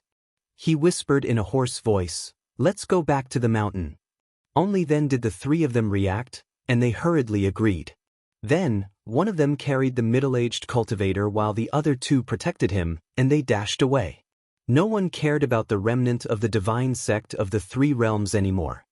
Only a short period of time had passed since they received the news and rushed out to witness the sudden change in the fierce battle. However, the intrigue and fierceness of the battle had greatly shocked the mortals who were watching the battle. After a while, the people at the entrance of the village slowly dispersed. At the same time, among the discussions, most of them were curious about the divine sect of the 3 realms. Many people knew about this. Since it wasn't a secret, they took the opportunity to tell the young people who didn't know much about the divine sect of the 3 realms. The general idea was that the divine sect of the three realms was actually a sect with a long history. They believed in the three realms of gods, humans, and ghosts. Chapter 11. It was said that there were many fanatics in the Three Realms Divine sect who firmly believed that only by opening the world wall and inviting the true God to descend to the mortal world and unify the three realms would the world be united. Because of this, they did all kinds of strange things and killed a lot of people. They were even given the title of demon sect and were not tolerated by the world. Many years ago, this sect was labeled as the #1 evil sect by Zheng Xianmeng and ordered the world to hunt them down. Since then, they have not seen the light of day and turned to secret activities. But these years, it was said that there were many disciples who infiltrated the many cultivation sects in Zheng Xianmeng and secretly did some sinister things. It was really a big problem for the world's righteous path. The crowd dispersed while discussing. No one cared about the corpse of the remaining member of the Three Realms Divine sect. After a while, someone would naturally come to clean it up. Old Ma and Lu Chen were at the back of the crowd and slowly walked into the village. Old Ma said in a low voice, "How was it?" Lu Chen was expressionless and even his tone did not change as he said, "A bunch of lunatics." Walking back to the village, the clear stream, green bamboo and peach blossoms, as well as the distant green mountains, the tranquil and beautiful scenery seemed to isolate the bloody scene from before. It made people subconsciously feel that the chaos and turmoil was still a long way away. After walking for a while on the bluestone road, Lu Chen suddenly saw a peach tree in front of a fork in the road. The branches were full of tender red, and under the tree stood a beautiful young woman, leaning on the tree. Human face, peach blossom, for a moment he did not know which was more beautiful, but it was Ding Ding. A wind blew and a few petals fell. She stood there in a light dress, as if she was a fairy, as beautiful as a fairy who was not tainted by the mortal world. Many of the villagers who passed by saw this scene, and many of the men turned back. Especially some of the young men had a covetous look in their eyes, but most of them still hurried past, and no one came forward to talk. On this side, Lu Chen said to Old Ma seriously, "In a few days it will be the day to collect the tea. I also have to go collect the goods. You go back first." Old Ma cursed, "Bullshit. Do you think I'm blind?" Lu Chen smiled and said, "Then do you want to come with me to collect the goods?" Old Ma sneered and said, "Don't say that I didn't warn you. Be careful that you don't play yourself to death." With that said, he clasped his hands behind his back and strode away. Lu Chen smiled at Old Ma's back, then walked straight to the peach tree and said with a smile, "What's wrong? I remember that you were sleeping in. Why did you come out to watch the show?" Ding Dang rolled her eyes at him, then looked towards the village entrance and said, "I heard that the commotion outside wasn't right, so I wanted to come out to take a look. In the end, just as I reached here, everyone returned. What's going on outside?" Lu Chen then told her everything, causing Ding Dang to suck in a breath of cold air, her face revealing a trace of fear as she said, Wasn't that person also a disciple of the Thousand Autumns sect? He had already cultivated immortal arts. How could he die just like that?" Lu Chen laughed. Using his hand to lightly pat Ding Dong's head, he laughed and said, "What are you saying? On what basis can a cultivator who has cultivated immortal arts and divine arts not die? Go, go, go." Ding Dang said coquettishly, waving her hand to hit the hand that Lu Chen used to take advantage of her a few times. Then with a look of yearning and melancholy she said, "But the cultivators that we dream of, isn't it to seek immortality, to ascend and become immortals? It's not easy for us to have this opportunity. We should just peacefully cultivate and live our lives honestly. How can there be so many messy things? Che, you've only seen so much, and you're already sighing here." Lu Chen glanced at her and said to her, "Let me tell you, you didn't see it just now, but the dead person outside the village was slashed 7 times. 1 sword cut off his hand, 2 swords pierced through his abdomen, 1 sword cut through his ribs, and the other 3 swords slashed his face. Blood splattered everywhere, and in the end, all that was left was a pile of meat paste, no longer recognizable as a person. Ding Dong's face instantly turned white, her hands covering her ears. No longer caring about her elegant demeanor, she sent a kick towards Lu Chen. "Shut up. Shut up. Shut up. Blarg. Seeing her clutching her chest and about to retch, Lu Chen laughed out loud, then retracted his smile, and said to her with a smile that was not a smile, "If you can't even handle such a small matter, what if you have the chance to enter a sect in the future, then what?" "Pay." Ding Dang gasped for breath for a while, struggling to free herself from the frightening fantasy, and angrily said to Lu Chen, "Nonsense. What kind of place is an immortal sect? How can it be as frightening as you say it is? Moreover, aren't you immortal yourself, talking for so long here? Be careful that in the future, when an immortal passes by and hears you, they might catch you and harshly punish you." Lu Chen shrugged, and did not say anything more, only smiling. "Forget it, in a few days, the 1,000-year sect will send people down to collect spiritual tea and spiritual grains. I also have to go to the tea mountain to collect some spiritual tea to exchange for spirit stones." Ding Dong's eyes lit up and said, "How's the harvest recently? How many spirit stones can it be exchanged for?" Lu Chen looked at her and laughed. "Look at how anxious you are. How many spirit stones have you saved up? How far are you from 1,000? Ding Ding huffed. "This old lady is not going to tell you in any case. If you have spirit stones, then come find me, otherwise get lost." Lu Chen laughed. "I say, nowadays there are quite a lot of people working in Qingshitang village, and most of them are men. As long as you are willing to let go, 1,000 isn't too hard." "Go to hell. Do you think this old lady is such a loose person?" Ding Dang said angrily, but seeing Lu Chen nodding his head, Ding Dong's face reddened, and she could not help but kick him again. "Stinky man, why do you always make me angry? Are you afraid that I won't age fast enough?" Lu Chen jumped away and smiled. "Spirit stones are things that can't be brought along in life, and can't be taken away in death. I have always spent them casually. But the people working in this village are probably like you, wanting to take a look at the 1,000-year sect's immortal mirror, so even if they are envious of you, no one is willing to go to your door, right?" Ding Dang stopped in her tracks and snorted, "You know and you still say it? Those shameless people, they only want to take advantage of me all day long. This old lady here has already kicked them out, but in the end, those spineless people all talk bad about me behind my back." After a pause, she could not help but feel a little curious. "Hey, Stinky man, I didn't think so before, but now that you mention it, it really does seem a little strange. Why is it that everyone else wants that opportunity, but only you seem to not care?" Lu Chen smiled at Ding Ding, and Ding Dang frowned, suddenly feeling a chill in her heart for no reason. Chapter 12.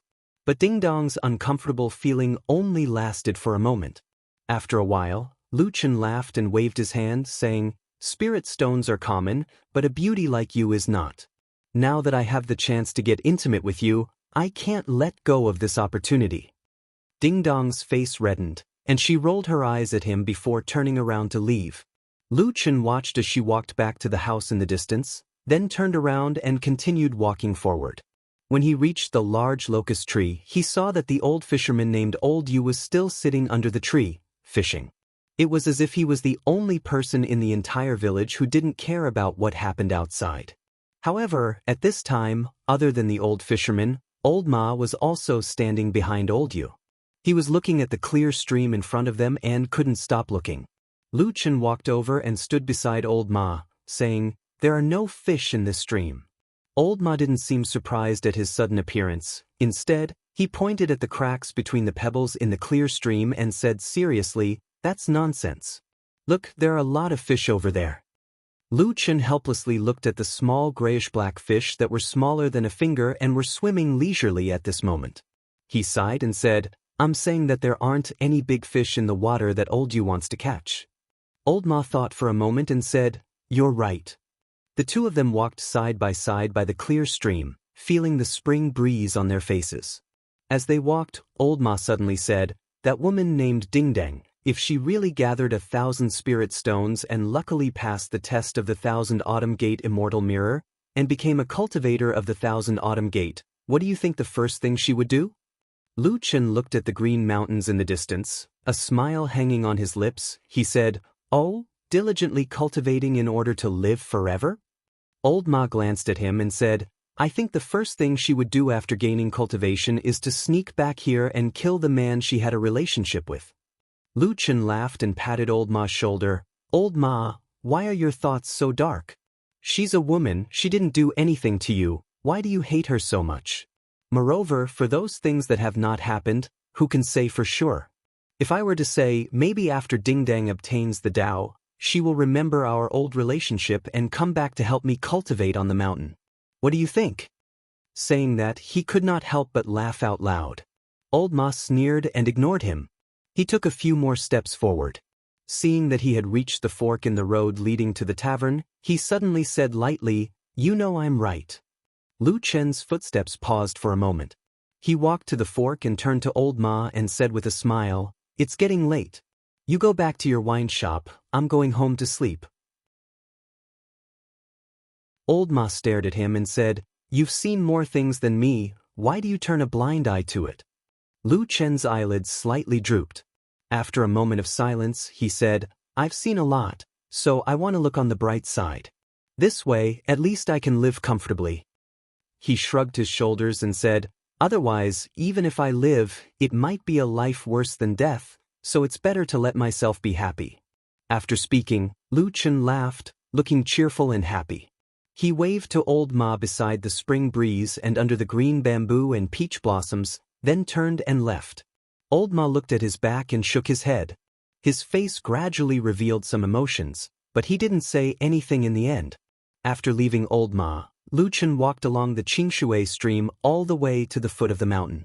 He could see a lonely straw hut built at the foot of the mountain. Further away was a deep green pond, which was the source of the Qingshui stream. At this moment, Lu Chen plucked a bamboo leaf from somewhere and chewed it in his mouth. The slightly bitter but refreshing taste stimulated his tongue as he walked leisurely towards the straw hut. However, when he was about 100 feet away from the straw hut, his body suddenly trembled and he suddenly staggered, looking like he almost fell to the ground. Fortunately, there was a peach tree by the side of the road. Lu Chen grabbed the trunk of the peach tree with such force that the peach tree trembled and countless pink petals fell, like a colorful and tempting spring rain. Lu Chen suddenly opened his mouth, the muscles on his face contorted, looking like he was shouting loudly, like a beast roaring after it was injured. However, for some reason, even if he opened his mouth wide, strangely, not a single sound came out from his mouth. Following that, his body started to tremble nonstop, as if at this moment, his entire body was enduring unimaginable pain. Without any warning, in his pair of black eyes, 2 balls of flames suddenly ignited. Black flames. The black flames burned fiercely, just like that night. The black flames suddenly appeared, burning in Lu Chen's eyes. Following that, everywhere on his body under his clothes, strange low and deep sounds seemed to come out at the same time, like the friction of bones, like the wailing of flesh and blood, making one's hair stand on end. Lu Chen took a deep breath, clenched his teeth and then strode towards the straw hut at the foot of the mountain. His footsteps were a little unsteady, as if each step brought him great pain. After just a few steps, one could vaguely see that on some parts of his body that were exposed, his face, neck and hands, strange black stripes faintly appeared, looking like patterns. Like a burning flame. Lu Chen panted, running with big strides. The straw hut in front was getting closer and closer, but the strange scene on his body seemed to be triggered at any moment. Suddenly, on the skin on the back of his neck, a ball of strange black flames suddenly rushed out from under his skin, and then began to burn. In just a blink of an eye, the flesh and skin around the black flames were charred. Lu Chen let out a low roar. His body trembled as if he was on the verge of collapsing. However, his courage and willpower came from an unknown source. Despite the excruciating pain of being burned by the black flames, he still forced himself to not collapse. Instead, he continued to run forward towards the grass hut. As if in that ordinary straw hut, there was a life-saving straw for him. As time passed, Lu Chen's condition worsened with each passing moment. Black flames continued to erupt from every corner of his body. One moment it was on the back of his hand, the next moment it was on his chest, his back, his head, his thighs, his calves, and almost everywhere else. When Lu Chen rushed to the door of the thatched hut, it looked as if his entire body had been devoured by the black flames. He pushed open the door of the hut and rushed in. The door was opened and then closed. He, who was in excruciating pain from being burned by the black fire, suddenly paused for a moment. Then, from somewhere above his head, an inconspicuous gray stalk of grass suddenly floated down.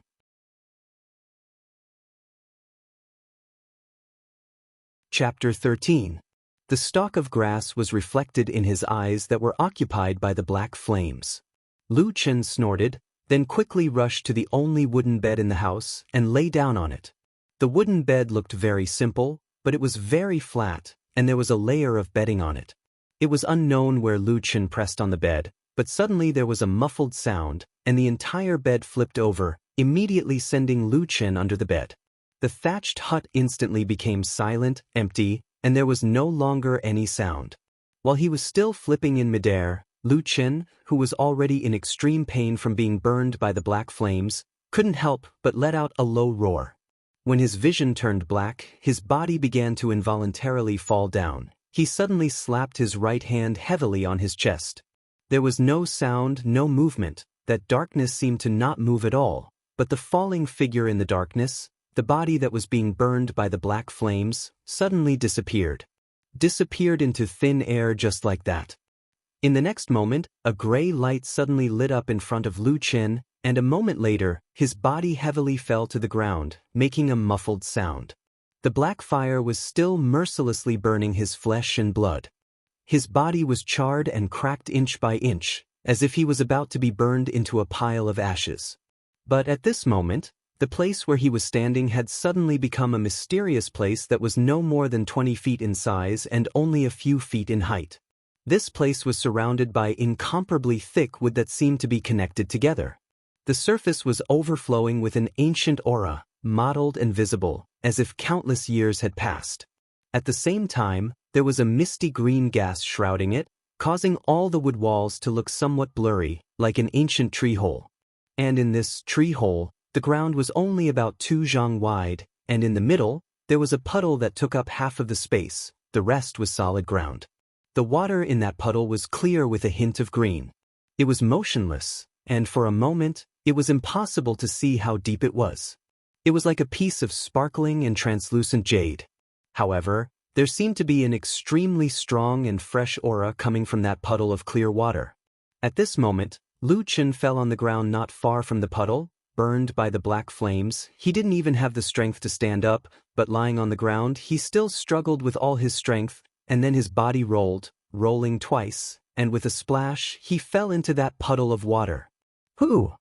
It was a strange sound, suddenly coming from his ears, as if he was isolated from everything in this world, as if he was the only person left in the entire world. The faint water waves shook intensely, countless large and small transparent bubbles floated in front of his eyes. A cool feeling from all directions close to his body, slowly suppressing the terrible burning feeling. This puddle was much deeper than he had imagined, but the size was only so. Lu Chen couldn't even straighten his body in the water. He just curled up like a frightened child, hiding in this incomparably quiet water. He let the water flow and wash his body. It was like a gentle hand, comforting his scarred soul. Even in the water, the black flames on Lu Chen's body still didn't extinguish. The black flames were still burning, but as if being suppressed by the strange vitality of this water, the black flames began to gradually wither, and then slowly retracted back into Lu Chen's skin, gradually becoming smaller and weaker, until it quietly disappeared from his body. The water waves surrounded him, and then at a speed visible to the naked eye, the terrible wounds left by the black flames on Lu Chen's body began to quickly recover. Very quickly, everything became as if nothing had happened, except for that extremely tired man. He tightly curled up his body, hiding in the water, for a long time did not show his head. In this quiet water, his lips seemed to be slightly trembling. He clenched his teeth, his face slightly twisted, his face filled with sorrow and pain, as if he wanted to cry, but also as if he was forcibly holding back, forcibly not making a sound. He slowly raised his head, looking up from the water. In that rippling light, there was another blurry world, as if he could never see clearly, nor could he see the end. The next morning, the moon set, the sun rose. When the sunlight once again fell on this quiet little village, just like in the past, the entire village seemed to suddenly wake up and become lively. Lu Qin yawned as he walked out of his straw hut, carefully closed the wooden door, and then walked down the mountain to the village. Old Yu once again sat under the large pagoda tree, fishing for the big fish that he seemed to never be able to find. People came and went in groups of 2s and 3s, laughing and chatting loudly. Most of the topics they talked about were the people from the Thousand Autumn sect who would be coming down to collect the spirit tea and spirit grains in a few days. There were also some bits and pieces of information about the massacre at the village entrance yesterday. After listening for a while, Lu Qin felt a little bored, and he also felt a little hungry, so he habitually walked to the small tavern. Although this time was a little later than yesterday, Old Ma clearly had no intention of opening the door for business. The tavern's door was still closed. However, to Lu Qin, this was of course not a problem. He walked over and knocked on the door twice, then laughed loudly. "Old Ma, open the door for business." After a while, footsteps sounded from inside the house, and someone walked to the door and opened it with a creak, revealing Old Ma's slightly plump body. Lu Qin smiled and patted Old Ma's shoulder, saying, "I'm hungry, cook something for me to eat." As he said this, he walked straight past Old Ma, but then he heard a light cough from Old Ma. Lu Qin's eyes narrowed slightly, sweeping across the small tavern, and then he saw a figure sitting at a table in front of him, this early in the morning. It was an old man who looked to be in his early 50s, with gray hair and a warm smile on his face, and even nodded when he saw Lu Qin. Old Ma closed the door behind him, inserted the door bolt, then walked to Lu Qin's side and said softly, "Inspector Lu just arrived here this morning." Lu Qin nodded, walked over and smiled at the old man, looking like they were actually very close, and he even patted the old man's shoulder, saying with a smile, "Old man Lu, don't you come here once a year? I remember that the last time you came to Qingshitang village was only half a year ago. Why, do you miss me?" Haha. This old man with the surname Lu looked very amiable, and he smiled at Lu Qin, saying, "Little Lu, you really know how to joke, but this is a routine inspection under the orders of Hall Master Shui, so I came over to say hello to both of you." Chapter 14. Jokes aside, looking at old Lu's half-serious smile, Lu Qin said with a straight face, "What is it?" Inspector Lu smiled and said, "I'm not young anymore. 3 months ago, I met with an accident during an inspection and got injured in a fight. Thinking about it, I've worked in the Immortal Alliance for decades, so I thought it'd be better for me to retire at home." Lu Qin was slightly surprised and said in shock, "There's such a thing?" Inspector Lu smiled and said, "Isn't that so?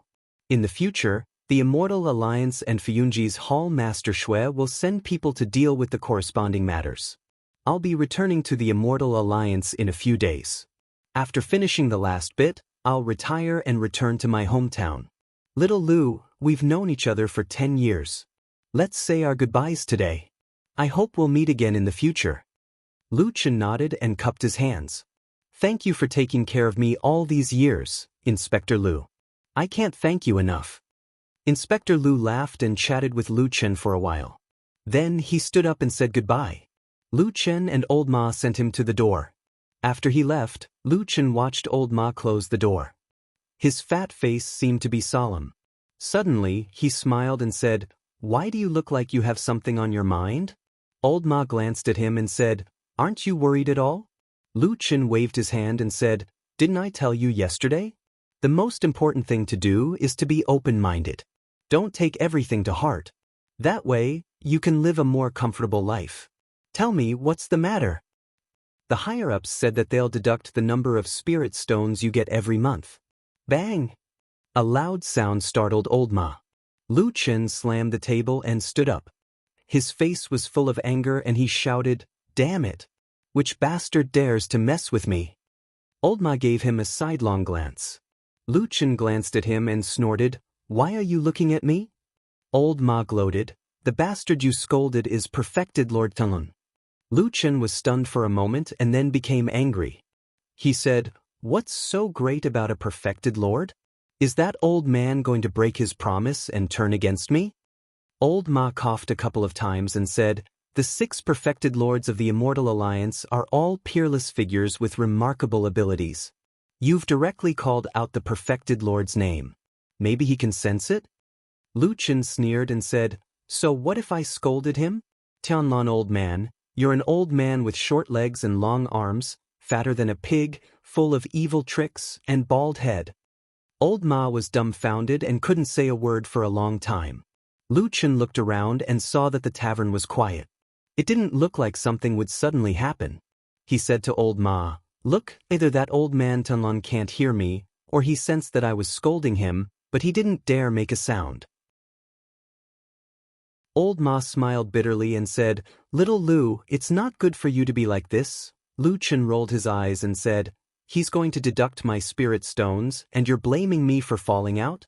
Didn't you say that you would let me live a comfortable life?" Old Ma said sternly, "I was there that day too. I don't remember Senior Immortal saying this." Lu Chen said angrily, "Then who said that? I remember it very clearly." Old Ma pointed at Lu Chen's chest and said, "You said it yourself." Lu Chen looked at Old Ma suspiciously, then waved his hand and said, "Forget it, who can remember things from 10 years ago so clearly? Let's not talk about it for now. In any case, deducting my spirit stones won't do." Old Ma sighed and said, "I just asked. In fact, you're not the only one deducted. All the shadows under Fuyunji are the same." Lu Chen was startled and suddenly stopped talking. His eyes flickered for a moment, then he stared at Old Ma. Old Ma felt a little uncomfortable under his gaze and looked away. After a while, Lu Chen's previous anger and ruckus seemed to have vanished without a trace, and he seemed abnormally calm. After a long time, he suddenly said, "Damned old man, have you been forced into a difficult position?" Old Ma smiled and looked a little bleak. He said, "Senior Immortal had no choice. Zhengxianmeng has been passed down for more than 3,000 years. It has a big business and countless talents, but it is also full of countless flies and dogs. Therefore, the spirit stones are always not enough to spend. Fuyunji doesn't produce, and we don't see its head. It only says that it will take care of the heroes who have made great contributions to the Immortal Alliance, but it doesn't explain any details. It is equivalent to spending such a huge amount of money every year with empty words. Many people in the Immortal Alliance have long been unhappy with it." Lu Chen was silent. After a while, he shook his head gently and didn't say anything. Old Ma glanced at him, walked to his side, sat down, and said in a low voice, "In the end, you and I both know that Senior Immortal feels guilty towards you. If possible, he doesn't want to make you feel wronged. But if he doesn't deduct your share, it will be highlighted. At that time, if it attracts the attention of people with ulterior motives." At this point, Old Ma paused and said, "Fuyunji is under the banner of Senior Immortal Tianlan in the Immortal Alliance, but there are a lot of hall masters, supervisors, inspectors, and monitors. All these years, only Senior Immortal and I know your real identity. Even Inspector Lu, who has been secretly patrolling for 10 years, and even Hall Master Shui, who is in charge of the affairs, don't know the inside story. They only think that you are the kind of people who have made some small contributions and then entered Fuyunji to eat and wait for death." Lu Chen suddenly grinned and said, "Old man Lu hasn't been bad to me all these years, but he doesn't have much respect for me either. Where did you find out about my identity?" Old Ma forced a smile again and shook his head with a sigh. Logically speaking, even this identity shouldn't have been revealed. But now this Immortal Alliance looks famous, but inside, it is like a sieve filled with water. So this is also what Senior Immortal is worried about. Lu Chen was silent for a while, and suddenly said lightly, "Those people are still investigating?" Old Ma hesitated for a while, but still nodded and said, "Yes. That battle back then could be said to have hurt the foundation of the evil cult. Not to mention the destruction of the God-subduing spell, the most important thing is that 3 out of 5 elders are gone. This hatred is a blood feud that can't be solved. These few years, we have caught some evildoers of the evil cult. After interrogation, when they asked about this, They all said that the evil cult has secretly sent countless people into the Immortal Alliance and the major cultivation sections. Their first priority is to investigate that matter back then. They must dig out the culprit, then tear the body into pieces and extract the soul to refine the spirit for revenge. Lu Chen snorted and said to Old Ma, "You can just say revenge. You don't have to say the words tear the body into pieces and extract the soul to refine the spirit." Old Ma laughed and said, "Wouldn't it be more imposing to add a few more words?" But Lu Chen spat angrily and then said, "Go cook the noodles." Old Ma said in surprise, "You just said a lot of vicious killers will tear your body into pieces, and you still want to eat noodles?"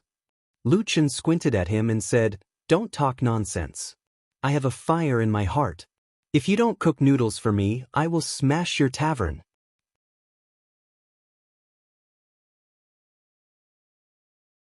Chapter 15. In Old Ma's heart, this tavern was obviously more important than a bowl of noodles. Hence, when Lu Chen opened the tavern door again and left, he was already rubbing his belly and burping. Qingshitang village was much livelier than usual during the day. This was because the harvest day was approaching and everyone was starting to get busy. Speaking of which, although the village's specialty spiritual tea and spiritual grains had the word spiritual in them, they were actually not spiritual materials that were of great help to cultivators in their cultivation of the immortal Tao. The real treasures of heaven and earth, which could reach the level of immortal treasures, would have special and complete spirit patterns on them. These were the roots of the 5 elements of heaven and earth gathered in them, which gave them all kinds of strange, incredible, and miraculous functions. On a spiritual material, whether it was a spiritual herb, a spiritual beast, or a spiritual elixir, the more spiritual patterns it had, the higher the grade of the spiritual material. In the cultivation world, it was commonly known as a 1-stripe spiritual material, 2-stripe spiritual material, and so on. Generally speaking, even the most ordinary 1-stripe spiritual material possessed extremely powerful effects and was extremely valuable. Moreover, the higher the grade of spiritual material, the more spiritual markings they possessed. Not only were they extremely rare, their value was immeasurable, and they had always been sought after and fought over by the cultivators in the world. As for the spiritual tea and spiritual grains produced in Qingshitang village, the reason why they could be purchased by a cultivation sect like Thousand Autumns sect was because these items actually had spiritual inscriptions on them. However, the spiritual inscriptions here were incomplete and incomplete. They contained spiritual energy, but their functions were only average. In fact, there were a lot of things in the world that were above ordinary items but below the formal spiritual tattoos and spiritual materials. Some of them were useless, but some could be slightly beneficial to cultivators. Therefore, some cultivation sects would send people to buy them. Lu Chen had lived in Qingshitang village for many years and had always said that he was selling spiritual tea. In reality, he really did have 2 acres of tea field on the tea mountain behind the village. He had bought it when he first came here. Of course, Lu Chen didn't know how to plant spirit tea trees at all. The weeds in the field were overgrown, and the harvest was only SOS. It was just a cover for the fact that he could take spirit stones from Old Ma for free every month and wait for his death. Therefore, when Lu Chen saw the excited and hopeful people bustling around the village, he felt a little emotional in his heart. Compared to these people, the deduction of some spirit stones did not seem to be too sad. Whether this was self-deception or an excuse to make himself happier, Lu Chen's mood improved a little. He walked leisurely and unknowingly approached the entrance of the village. When he came to his senses, he had already seen the road outside the village. However, he realized that the corpse from yesterday had disappeared. There was only a dark brown dried blood stain left on the road. After a few days of people coming and going, perhaps even the blood stain would disappear. Lu Chen stared at the blood stain for a moment, then turned around and walked back to the village expressionlessly. He walked along the bluestone road and saw the old fisherman sitting under the tree fishing when he was about 10 feet away from the big locust tree. He laughed and wanted to go over to take another look. Suddenly, he heard a commotion on the other side of the stream. Lu Chen was a little surprised and turned to look at the other side of Qingshitang village. Qingshitang village flowed through Qingshitang village. There were houses on both sides of the stream, but the east bank where Lu Chen was at was more crowded. About 70% of the people in the village were there. There were also many pubs, inns, and miscellaneous shops here. On the other side of the west bank, there were probably only a few inconspicuous houses, and it was usually quiet. Today was a strange day. There was actually some commotion coming from the other side of the river. Lu Chen looked in that direction and saw that there was a group of people gathered under a cluster of green bamboo on the west bank. There were both men and women, but there were quite a number of women. Some of the women that he usually saw in the village seemed to have run over there. This made Lu Chen a little curious. He walked over to a stone bridge not far in front of him, intending to see what was going on. After getting off the stone bridge, there was a group of people not far away. Before he got close, Lu Chen could hear gasps of admiration coming from the crowd. Among them, there were many gasps of surprise from the women, as if they had seen something incredible. Lu Chen was even more curious. He hurriedly walked a few steps to the side of the crowd. He found a corner with fewer people and looked in. He was instantly stunned. The crowd had formed a semicircle. Under a cluster of green bamboo, there was a young man who looked like a scholar standing with a smile. In front of him was a wooden board with a piece of white paper pasted on it. There was a brush in his hand, but he was drawing. The scholar's appearance was very charming. He didn't look very old, not even 20 years old. Looking at his jade-like face as he held an ink brush in his hand, he was really charming. Lu Chen could even feel the strange affection in the eyes of some of the older aunties around him. But of course, what made the crowd exclaim was not just this person's appearance and charm. This young man was drawing a woman on the paper at this moment. Although it was just black and white ink, it was actually vivid and lifelike. The woman in the painting stood under the flowers, looking at each other with a gaze full of affection. Although the affection was not spoken, it was vividly written on the paper. This painting was actually extremely good. Although Lu Chen didn't understand painting, he felt that it was amazing. Just as he was exclaiming in his heart, he was suddenly startled. He realized that the woman in the painting was actually somewhat familiar. Looking carefully, it was clearly Ding Dang. His heart moved. He immediately turned his head to look at his surroundings. Indeed, not long later, he saw Ding Dang standing there with a strange expression on her face. Her cheeks were slightly red, as if she was angry, but also seemed to be unable to contain her joy. The surrounding girls all turned to look at Ding Dang. The jealousy in their eyes could not be hidden. Not long later, the young man had already finished drawing. He then smiled and took down the painting. He smiled and showed it to the crowd, immediately causing them to cheer. Although this painting could not be considered a big deal, everyone could see that this painting was good or bad. Adding the young man's gentleness and politeness, they naturally liked it. In the crowd, Ding Dang snorted and said, "The painting is not bad, but you are not honest. Why did you have to draw me?" The young man smiled and said, "This elder sister's words are too serious. This young man was just casually drawing. I saw that elder sister is beautiful and drew it. If elder sister does not like it, you can take it away and tear it. Actually, there is no scenery or people in the world that cannot be drawn. If everyone is interested, when this young man has free time, I can also draw one for everyone."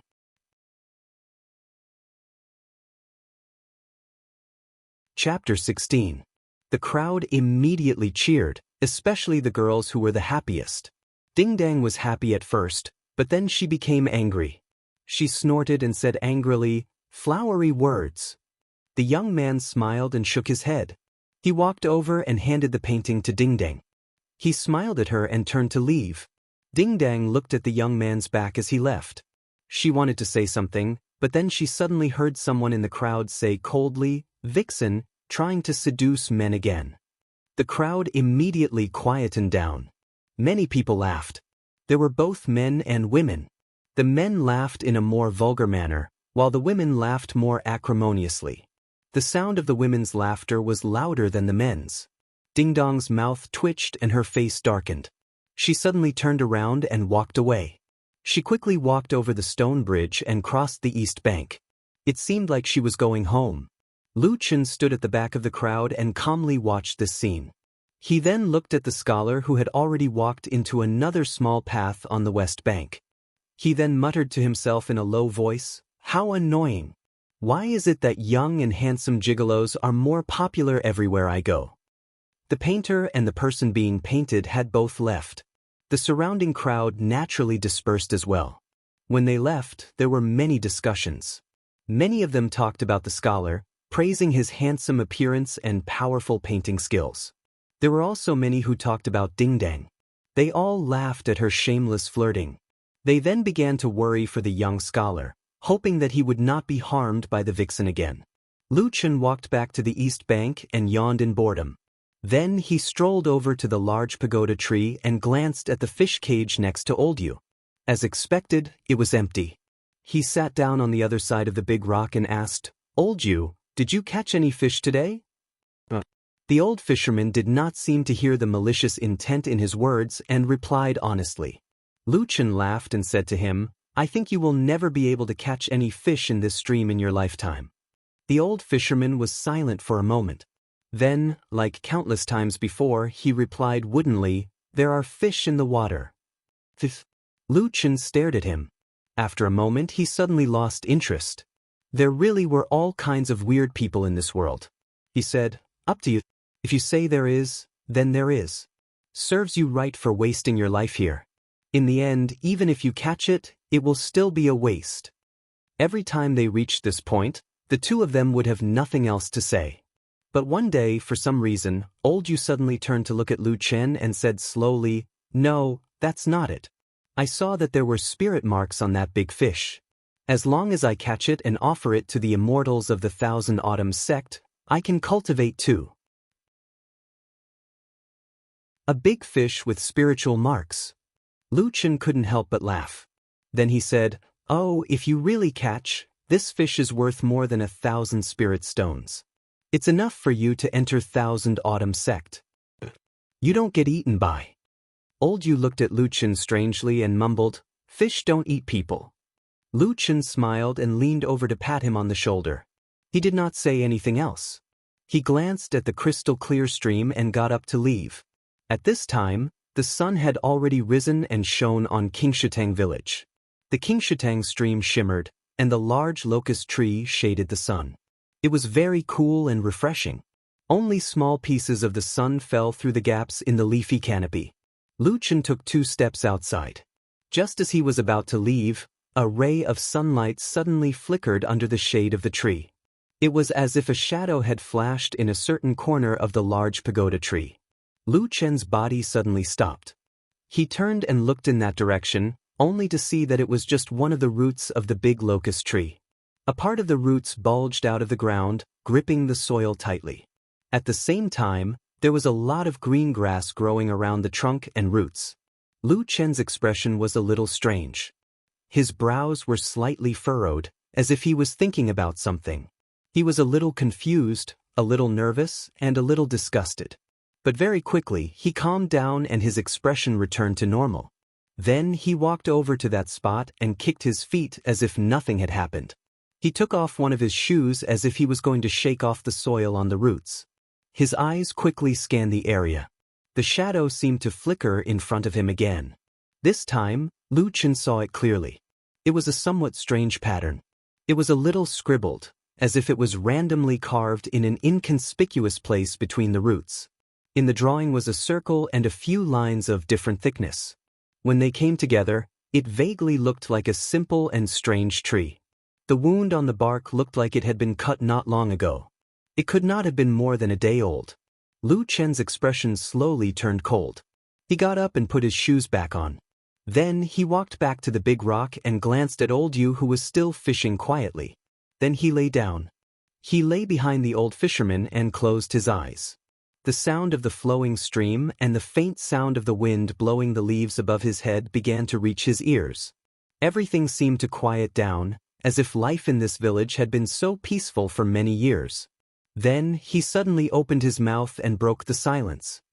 "Old Yu, let me ask you something." "Oh," the old fisherman said woodenly.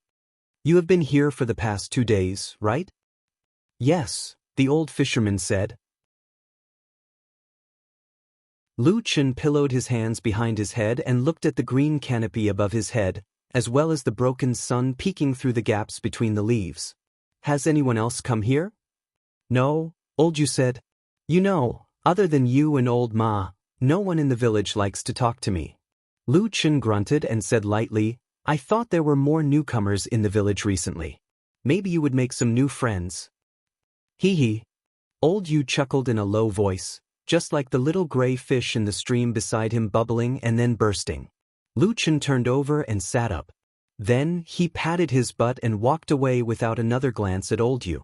After leaving the big locust tree, he first walked a few steps towards the straw hut at the foot of the mountain, but then he stopped and thought for a moment. Then, he turned around and walked back the way he came. At this moment, a man walked towards him. When he saw Lu Chen, he cupped his hands and asked politely, Brother, may I ask if this mountain behind you is Tea Mountain? Lu Chen glanced at him and saw that he was also a young man. He carried a long sword on his back and wore a cloak. His face looked travel-worn, as if he had come a long way. Looking at his appearance and attire, he looked like an ordinary itinerant cultivator who traveled the world in search of Tao.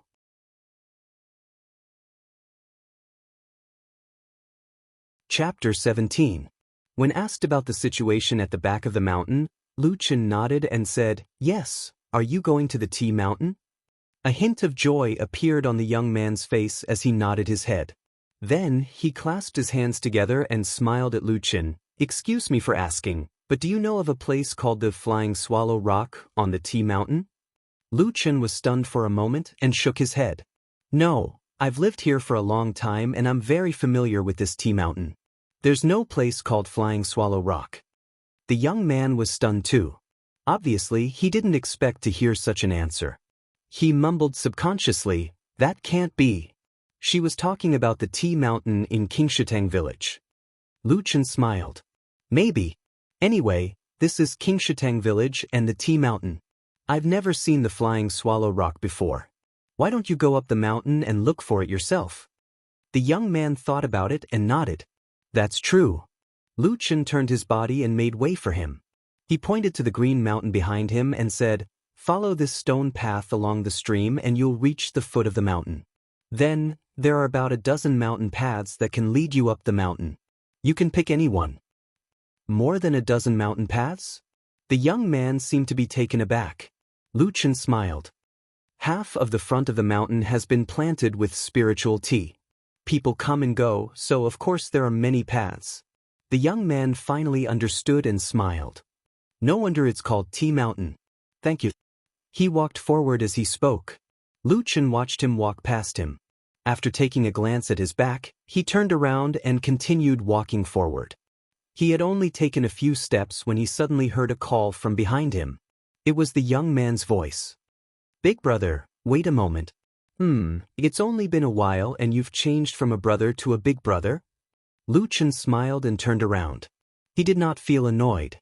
Instead, he looked curiously at the young man who was running over from the bluestone path in the distance. He smiled and asked, What's wrong? The young man had an apologetic look on his face. Before he could say anything, he cupped his hands and bowed to Lu Chen. Lu Chen smiled and waved his hand. You don't have to be so polite. You've been very polite since the beginning. Could it be that you're a disciple of the Kunlun party? The young man was taken aback. He subconsciously took a step back and said in astonishment, How did you know? This time, it was Lu Chen who was stunned for a moment. He then looked at the young man and said in surprise, Could it be true?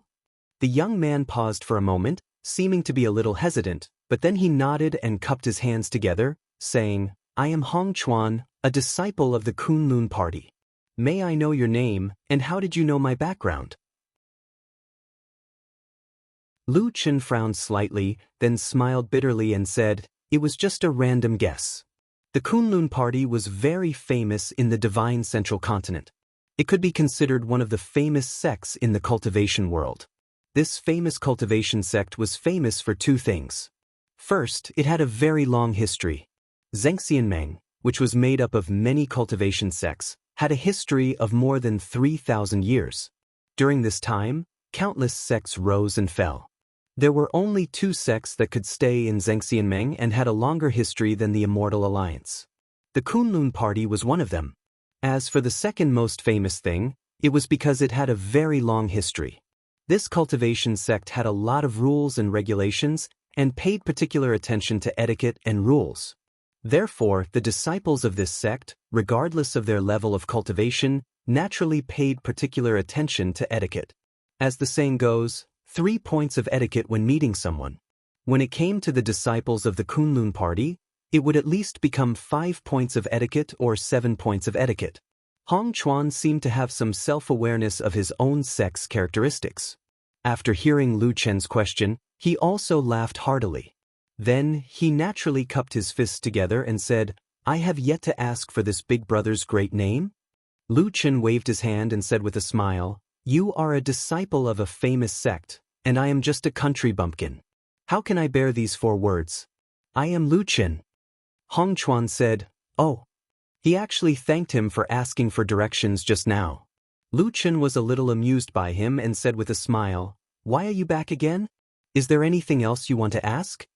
Hong Chuan nodded and said, "Indeed. Brother Lu, I just thought of something. The Flying Swallow Rock was also told to me by someone else, but that person also happened to pass by here many years ago, so the name of the place might not necessarily be the same as today. I just want to ask you, is there a place on this mountain where many red-billed scarlet swallow live?" Red-billed scarlet swallow? Lu Chen thought for a moment and said, "I have never heard of this kind of swallow, but according to what you said, I have thought of a place." Hong Chuan was overjoyed and hurriedly asked, "May I ask where that is? Can you tell me?" Lu Chen pondered for a moment, then said, "The front of Tea Mountain is flat and filled with tea gardens, but the back of the mountain is a bit steep. It's also divided into 2 foothills, the east and west. There's a high lake on the west foot of the mountain, while there's a rarely seen sinkhole on the east foot of the mountain. Every time dusk falls, there will be thousands of rock swallows flying out of the sinkhole in search of food." Speaking up to here, Lu Chen paused and said, "That place is probably a little similar to what you said, but the local villagers call that place Ghost Crying Cave. I have never heard of anyone talking about the Flying Swallow Rock." At this time, Hong Chuan's face was already full of joy. He nodded repeatedly and bowed deeply to Lu Chen, saying, "Thank you for your guidance, Big Brother Lu. I can't thank you enough." He thanked Lu Chen again after he finished speaking, then turned around and strode away. Lu Chen smiled and watched Hong Chuan stride in the direction of Tea Mountain. After pondering for a moment, he turned back and walked into the depths of the village. Not long after, he returned to the small tavern. At this moment, the doors and windows of the small tavern were already open. Obviously, it was open for business. However, Lu Chen glanced inside and found that the tavern was empty. There was not a single customer. Obviously, business was slow. He smiled and stepped in. At this moment, Old Ma was sitting behind the counter. His eyes were dull and he seemed to be in a daze. When he heard the footsteps, he hurriedly stood up and showed a trace of joy on his face. He opened his mouth and said, "Guest, please sit. What would you like to drink?" Before he could say the word wine, he saw Lu Chen's face appear in front of him. Old Ma's face immediately sank. He snorted and said, "Sit anywhere." Lu Chen laughed and said, "You are so unreasonable. Am I not a guest? It's fine if you don't entertain me, but you won't even give me a smile?" Old Ma sneered and said, "If you are willing to pay the bill, I will smile for you all day long."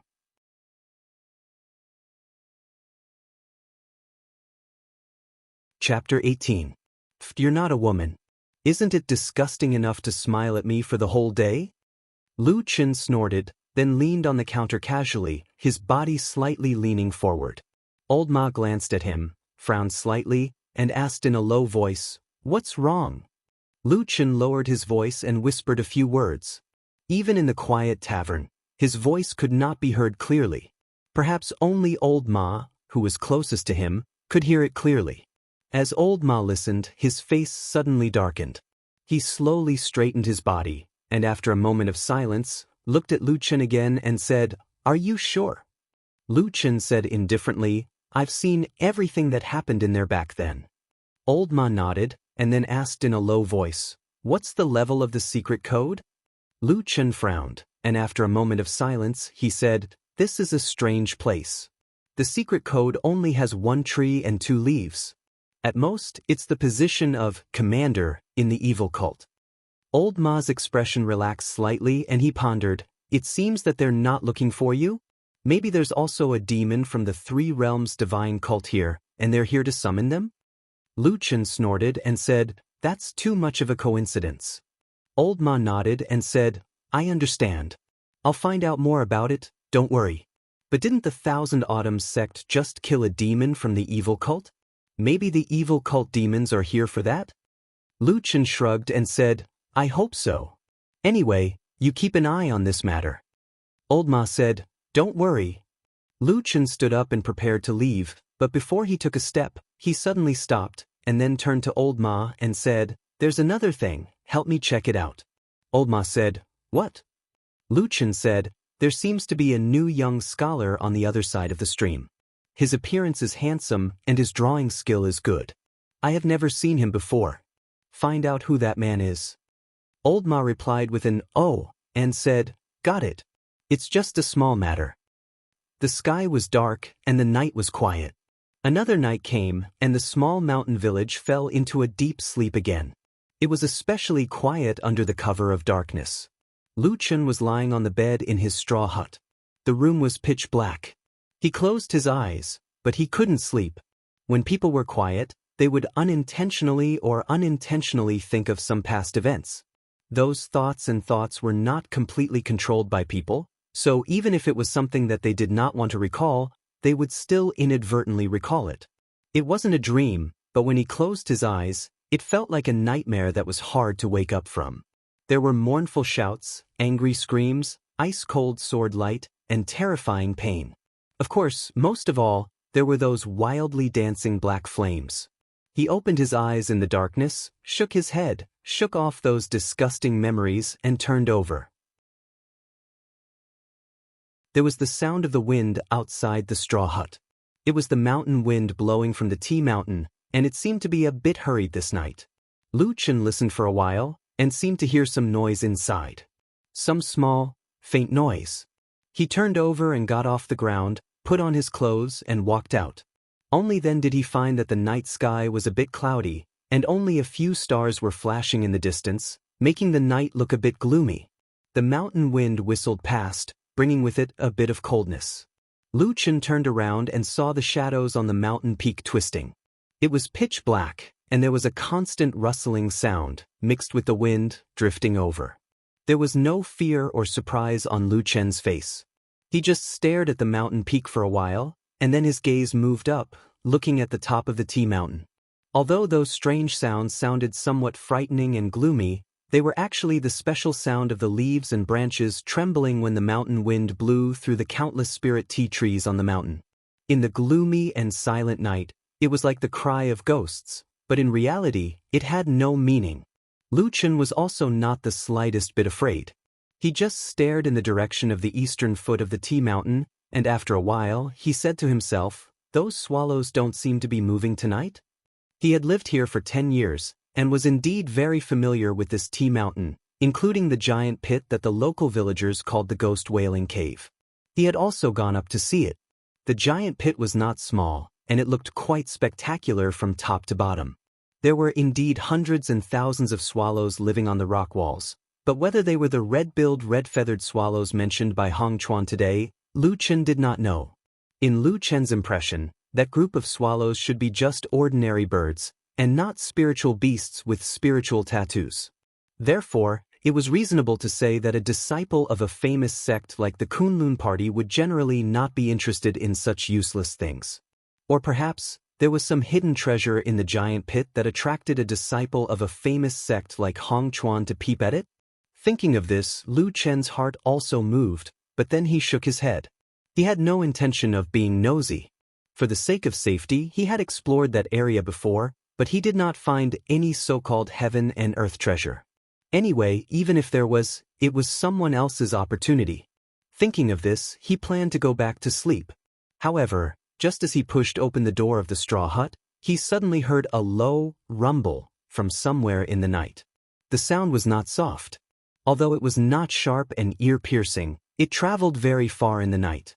Lu Chen's body paused, and he turned around to look at the source of the sound. However, he found that the place where the sound came from was pitch black, and it was coming from the deep pool at the foot of the mountain.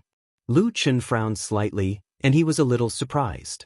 The deep pool was located at the foot of the Tea Mountain, and its depth was unpredictable. This was because from 6 feet underwater, the water temperature became abnormally cold, and ordinary people could not bear it. Therefore, no one had ever been able to dive into it. For many years, this deep pool had been quietly hiding in the depths of the mountain village. Qingshui stream originated from here, and it meandered through the village, coexisting harmoniously with this small mountain village for many years. Lu Chen thought about it, and still walked towards the pool. Not long after, he walked to the edge of the pool. He opened his eyes, and after a moment, he suddenly let out a "huh." With the faint starlight in the sky, he saw that there was actually a person floating in the pool. It was the middle of the night, and suddenly, a person was floating on the surface of the deep pool. It was indeed a little scary. At the same time, the mountain wind was mournful, and it blew non-stop. It seemed to add a bit of eerie atmosphere to the place. However, Lu Chen seemed to be completely unaware of this gloomy atmosphere. Instead, he frowned as he stared at the human figure that was bobbing up and down in the water. After a while, he suddenly muttered, "Why does he look a little familiar?"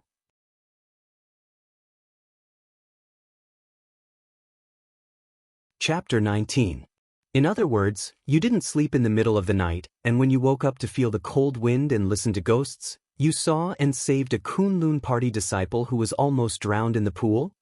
In the tavern, Old Ma looked at Lu Chen with an unfriendly expression and said unhappily. The morning light shone through the tavern's window and fell on Lu Chen's face. He thought for a moment and nodded, "That's about it." Old Ma spat and sneered, "Do you know your identity? Especially when you just found someone in the village engraved the Devil's Sex secret mark. Damn it. Can't you be a little more honest?" Speaking up to here, he suddenly froze and then looked up and down at Lu Chen, a trace of suspicion on his face. "Could it be, you thought of Lord Tunlun so, of course not, who has the time to care about that damn old man?" Lu Chen said with a smile, "It's a human life after all." Old Ma sneered and said, "Bullshit, don't pretend in front of me. Tell me, why didn't you just let that idiot drown and be done with it?" Lu Chen coughed dryly and then said with a sigh, "Old Ma, you've been very vicious recently. Why do you want people to die so easily? I think it's a sign that your yin and yang are out of balance and your qi is not in harmony. How about this? You bring me 3 spirit stones and I'll help you talk to Miss Ding Dang and let her treat you." Old Ma flew into a rage and shouted, "Nonsense! Ding Dang only needs 2 spirit stones a night and you actually want to cheat me?" Lu Chen was shocked and stood up to look at Old Ma and said, "Damn it! How do you know so clearly?" Old Ma's chubby face turned slightly red and then he regained his composure. After a snort, he poured himself a cup of wine and drank it. Then he said lightly, "I don't know what's going on in this village." Lu Chen looked at him suspiciously and said, "But why do I feel that there's something strange about you?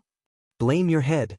Old Ma reprimanded him and then decisively changed the topic, saying, "About that evil cult secret record, I have swept through the village once. The old people should not be a problem. Among the newcomers recently, there are about 3 or 4 people who are a little suspicious. I will keep a close eye on them." Lu Chen nodded and said, "Then keep an eye on them. Tell me if there's anything." Old Ma continued, "As for the young man on the other side of the stream you mentioned yesterday, I've looked into him. His name is Li Ji, and he's not affiliated with any sect. He's a mortal who yearns for the path of cultivation. He's probably here to try his luck and see if he can enter the 1,000-year clan and find an opportunity." Lu Chen replied with a and didn't say anything else. This kind of background was the most common. 9 out of 10 newcomers who came to Qingshitang village in a year had this kind of mindset. Old Ma continued, "Li Ji indeed has a good appearance. Not long after he came to this village, he has already gained the favor of many people in the village. In addition, his painting skills are excellent, and he often paints on the west bank. His paintings are all lifelike, and most of them add a bit of charm, so he has gained the favor of the women in the village. Lu Chen thought for a while, then smiled and said, "This village has been lifeless for a long time. No wonder those women were tempted when they saw such a flirtatious and handsome man." Old Ma snorted, looking unconcerned, then added, "Oh yes, this Li Ji is also a newcomer. I mentioned that there are 3 or 4 people who are suspicious of the evil cult, and he is one of them." Lu Chen's brows immediately furrowed, as if he thought of something, and his face instantly darkened.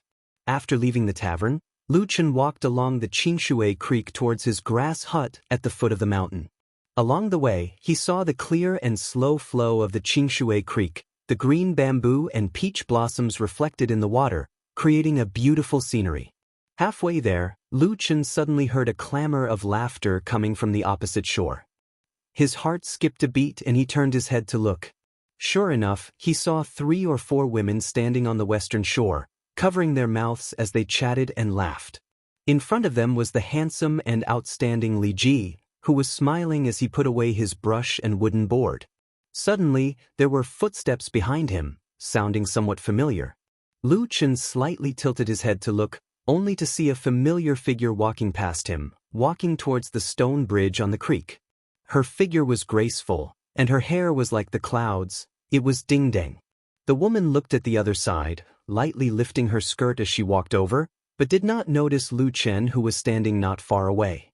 Lu Chen looked at her back, then looked at Li Ji, who was chatting cheerfully with the women on the other side, slightly shook his head, then turned and walked into the distance.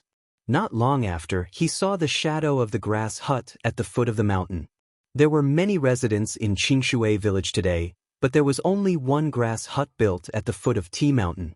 As for the reason, it was actually very simple. It was because when the mountain wind blew at night, there would often be a sharp, ghostly wailing sound. It was extremely terrifying.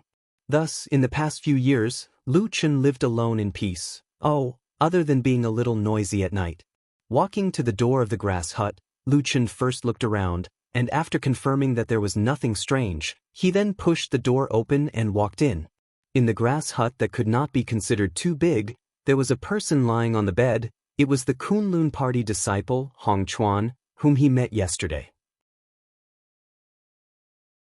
At this moment, Hong Chuan was lying on the bed with his eyes tightly shut, but his chest rose and fell rhythmically. It did not seem like he was seriously injured. It seemed like he was still in a dream. Lu Chen smiled. He had no intention of waking Hong Chuan up. He just randomly pulled a stool over and sat by the door. Then, he looked outside the door at the scenery of the mountain village in the distance. He did not say a word, his eyes flashing slightly. It seemed like he was thinking about something. His patience was surprisingly good. Even if Hong Chuan did not wake up, Lu Chen still did not show any signs of anxiousness. It seemed like to him, as long as he was willing, it did not matter even if he waited for 3 days and 3 nights.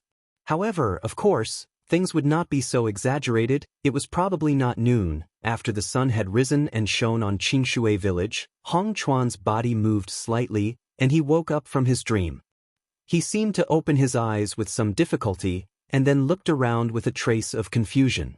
Suddenly his body shook, and he turned over and sat up, then looked around with a shocked expression, and very soon he saw Lu Chen sitting by the other side of the door of the straw hut.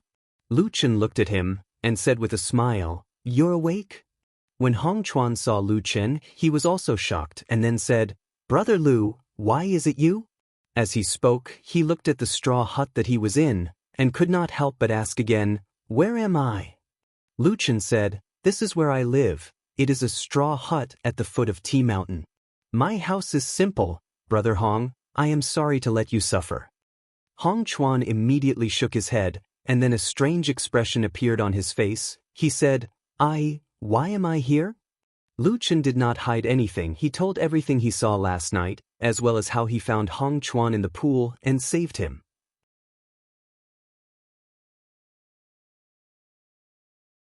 Chapter 20. Hong Chuan's expression changed several times. In the end, he let out a long sigh and said, "I didn't expect it to be like this. Thank you, Brother Lu, for saving my life." Lu Chen grinned and waved his hand to show that it was not worth mentioning. Then he said, "By the way, Brother Hong, I remember that when you left yesterday, you were clearly going to the Wailing Ghost Cave, right? Why did you suddenly faint and fall into the pool in the middle of the night?" Hong Chuan hesitated for a moment, then he shook his head and smiled bitterly. "This is really a long story. Actually, after I went up the mountain yesterday, I did plan to go to the cave. Who knew? Then, he did not hide it from Lu Chen, or perhaps because Lu Chen had saved his life, so he told Lu Chen everything that happened yesterday. It turned out that after Hong Chuan went up the tea mountain yesterday, because it was his first time coming to this mountain, and the front mountain was planted with spirit tea trees everywhere, densely crisscrossing, even the mountain path on the mountain was like a maze. If people who were not familiar with the terrain walked on the mountain, it was really easy to get lost. Hong Chuan was like this. In the beginning, he just randomly picked a mountain path to walk up the mountain. Anyway, he just kept walking towards the top. Who knew that after walking halfway up the mountain, he began to feel that something was wrong. There were always several forks in front of him, and some of the mountain paths that he had chosen seemed to extend to the top of the mountain, but as he walked, the direction changed. He didn't go to the east, but to the west. As a result, Hong Chuan was a little anxious and quickly turned back to walk again. Who knew that the more busy he was, the more wrong this path became, and the sky also darkened at this time. After the sky turned dark, the tea mountain was gloomy and dim, even identifying the road was very difficult. Although Hong Chuan carried a torch with him to light up the mountain wind was too strong, and the fire could not illuminate too far. He walked further and further, and then at a certain moment, he suddenly found that a lake on the mountain appeared in front of him. Hearing this, Lu Chen also laughed and shook his head, saying, "So, you went to the Dragon Lake by mistake." "Dragon Lake?" Hong Chuan asked curiously. Lu Chen nodded and said, "That's right, the name of the place has been passed down by the villagers since ancient times. The lake on the mountain is called the Dragon Lake, and the pool at the foot of the mountain is called the Dragon Pond. It is said that in ancient times, there was a dragon living here, and that the water on the mountain and at the foot of the mountain are connected. Of course, whether it's true or not depends on whether you believe it or not." As he spoke, Lu Chen laughed. Hong Chuan also smiled. Such far-fetched names were a common sight in the divine central continent. There were at least 7,000 or 8,000 places in the world named after dragons. Dragon mountains, dragon seas, dragon lakes, dragon veins, dragon hills, dragon fields, and so on could be seen and heard everywhere. Especially in remote and desolate areas, they were the most popular. Moreover, the natives of almost every place could tell you a magical and distant legend. Perhaps it was because in ancient times, the divine dragons who could ride the clouds and ride the mist had left an indelible magical impression in people's minds. However, anyone with a bit of knowledge would mostly dismiss these names with a laugh. As for the reason, it was very simple.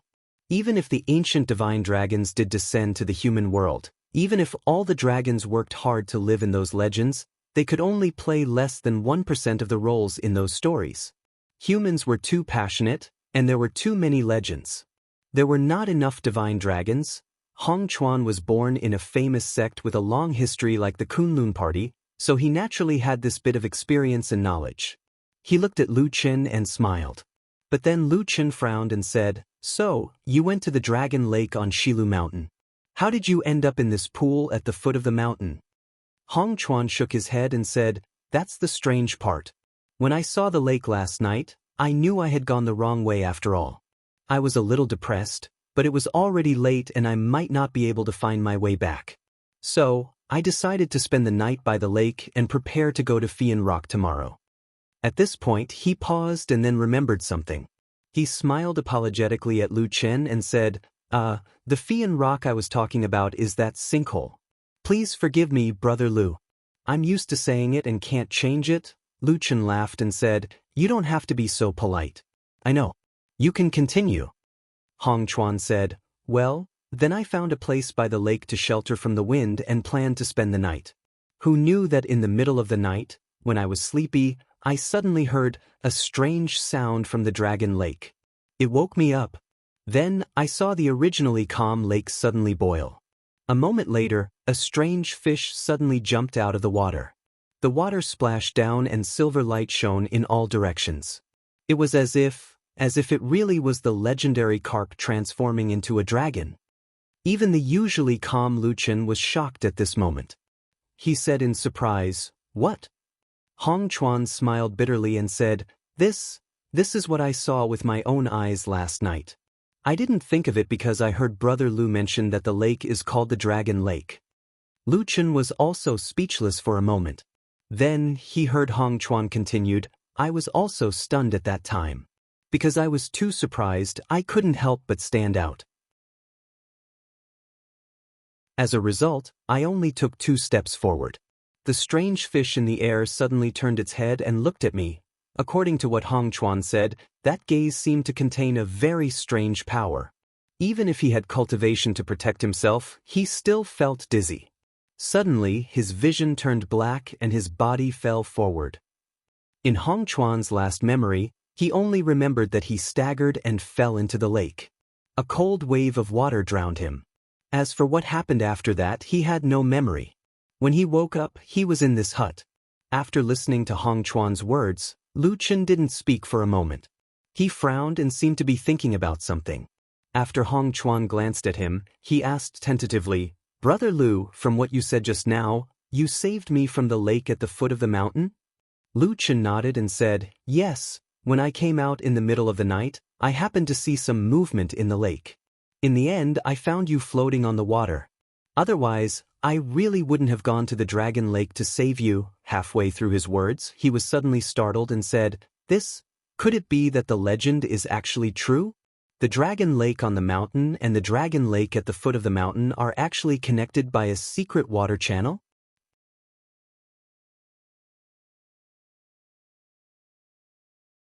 Chapter 21.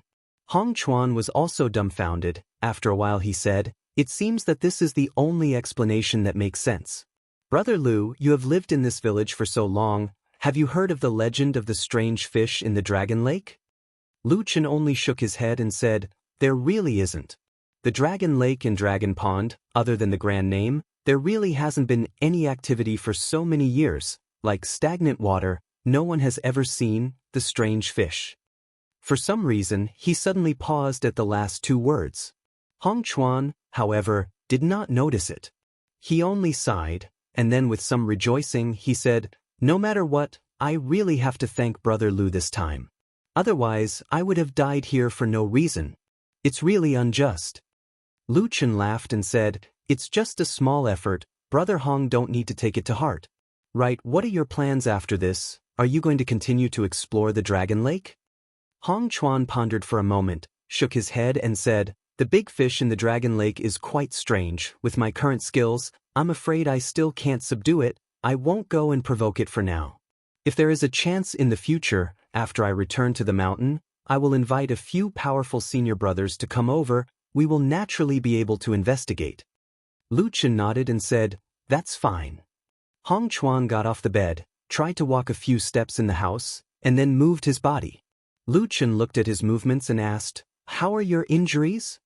Hong Chuan said, "Shouldn't be too serious, just some impact that caused your blood and qi to be unstable. It seems that I will be fine after a day of rest." Lu Chen smiled and said, "That's the best. How about this? Since you have slept here for a night, why don't you stay here for the night? Tomorrow morning, I will go up the mountain with you to that crater, finish your work, so that you won't have to struggle again if you can't find the path." Hong Chuan was overjoyed. Even his face was a little red. He said with surprise, "Brother Lu, is this true?" But Lu Chen smiled and said, "Just leading the way, it's nothing. We're all outside, so we're just helping each other out." Hong Chuan bowed to the ground with a sincere look on his face. He looked at Lu Chen and said, "Brother Lu is really a kind person. I can't thank you enough." The disciples of the Kunlun party were known for being well-educated and well-mannered. Receiving Lu Chen's kindness, Hong Chuan's heart was immediately filled with gratitude. Not only did he desperately express his gratitude, he also insisted on giving something to Lu Chen to express his gratitude. Lu Chen just smiled and declined, saying that it was a small matter, but Hong Chuan was serious. Then, from him, Lu Chen found out that no one was willing to talk to this disciple before Lu Chen, especially after they arrived at Qingshitang village. Everyone seemed to be disgusted and guarded against him, avoiding him like the plague. Almost no one was willing to talk to him. After hearing this, Lu Chen was also stunned. Then he thought about it and said, Brother Hong, maybe they thought that you're someone who's here to snatch the opportunity. You know, many people here have worked their whole lives just for that one opportunity. Even if they don't know each other, there's always a possibility that they'll be robbed of their opportunity. Hong Chuan was dumbfounded. Just because of this? Lu Chen also smiled bitterly and said, other than this, I can't think of any other reason. But usually, they don't act like this. Alright. His eyes suddenly lit up as he looked at Hong Chuan. It should be because you were wearing a long sword that day and looked like a rogue cultivator. You're much stronger than us mortals. If the Thousand Autumns sect came to take a look, they would naturally choose someone with some foundation like you. That's why those people were unwilling to talk to you. Only then did Hong Chuan come to his senses. He was speechless for a moment. But in comparison, his gratitude towards Lu Chen deepened. In the end, there was another round of gratitude and gratitude. Lu Chen almost couldn't take it anymore. In the end, Hong Chuan once again brought up giving gifts to express his gratitude. Lu Chen declined again, but this time, he didn't push it too hard. Who knew that at this moment, something extremely awkward would suddenly happen? Just a second ago, Hong Chuan had been so sure that Lu Chen wouldn't stand on ceremony and accept the gifts. But suddenly he realized that other than the long sword that was tied on his back, his belongings and other belongings were all gone. At that moment, in the thatched hut, the two of them stared at each other. For a long time, neither spoke, or perhaps they didn't know what to say. After a long while, Lu Chen laughed dryly and said, perhaps I left them in the water last night. I wonder if Brother Hong has anything valuable that's missing? At this moment, Hong Chuan's face was red and somewhat purple. He seemed so ashamed that he almost wanted to pull out his sword and kill himself. Seeing this, Lu Chen was a little worried. But fortunately, Hong Chuan didn't seem to be so stubborn. After a while, he said with a sad face, I don't have anything important, I'm really sorry, Brother Lu. Looking at his depressed expression, Lu Chen found it funny, but for some reason, he suddenly felt a burst of warmth in his heart. Then he shook his head slightly and said in a gentle voice, Brother Hong, do you think I'm that kind of greedy person? Hong Chuan was shocked and quickly raised his head. No, I definitely didn't mean that. Lu Chen smiled and said, if that's the case, why are you so depressed? We met by chance, it's fate. Why worry about this trivial property? Come, I'll take you to the village to drink a few cups of good wine. Meeting and getting drunk is a happy thing in life. Saying this, he stood up with a smile and led Hong Chuan out of the thatched hut, walking towards the tavern where old Ma stayed in the village. Hong Chuan looked at Lu Chen from behind.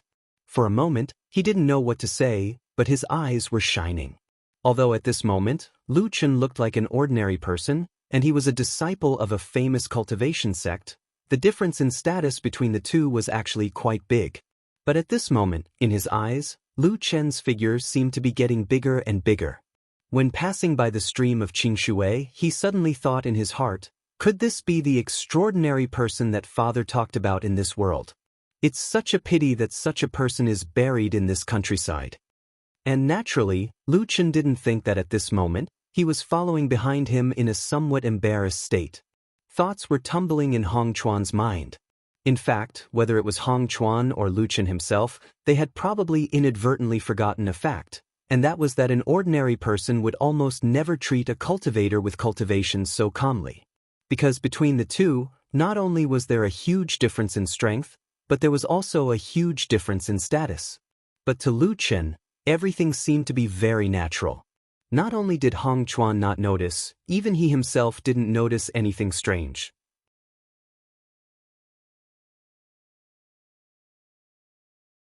Chapter 22. Lu Chen took Hong Chuan into the tavern and found that the business of the tavern was good today. Several tables were filled with guests. Old Ma sat behind the counter with a smile on his face. He seemed to be in a good mood. Lu Chen walked over and greeted Old Ma with a smile. Then he asked for a pot of wine and sat down with Hong Chuan at the table next to him. The two drank and chatted. They were very congenial and regretted not meeting each other earlier. It didn't take long for them to finish the pot of wine. Lu Chen stood up with a smile and said to Hong Chuan, "You sit for a moment, I'll go get another pot." Hong Chuan was about to decline, but Lu Chen had already left with a smile. Hong Chuan had to sit down again. Lu Chen walked all the way to the counter, patted the table and said with a smile, "Another pot of wine, boss." Old Ma sat behind the counter and said with a smile, "Please wait a moment, I'll get it for you after I finish this bill." Lu Chen nodded and said, "Okay." He leaned against the counter and waited. He first glanced at the guests who were drinking in the tavern, and then casually glanced inside the counter. He saw Old Ma with his head down, writing on a piece of paper with a pen. There were not many words, just one line. Lu Chen's expression didn't change. He turned his head as if he didn't see anything. Then he saw Hong Chuan looking at him and said with a smile, "Wait a moment, it'll be done soon." While they were talking, Old Ma had already stood up. He smiled and took a pot of wine from the side. He handed it to Lu Chen and said, "Sir, your wine." Lu Chen took the pot of wine and walked back to Hong Chuan with a smile and sat down. The day passed in the blink of an eye. At noon the next day, Lu Chen set off from the hut with Hong Chuan and went to Tea Mountain.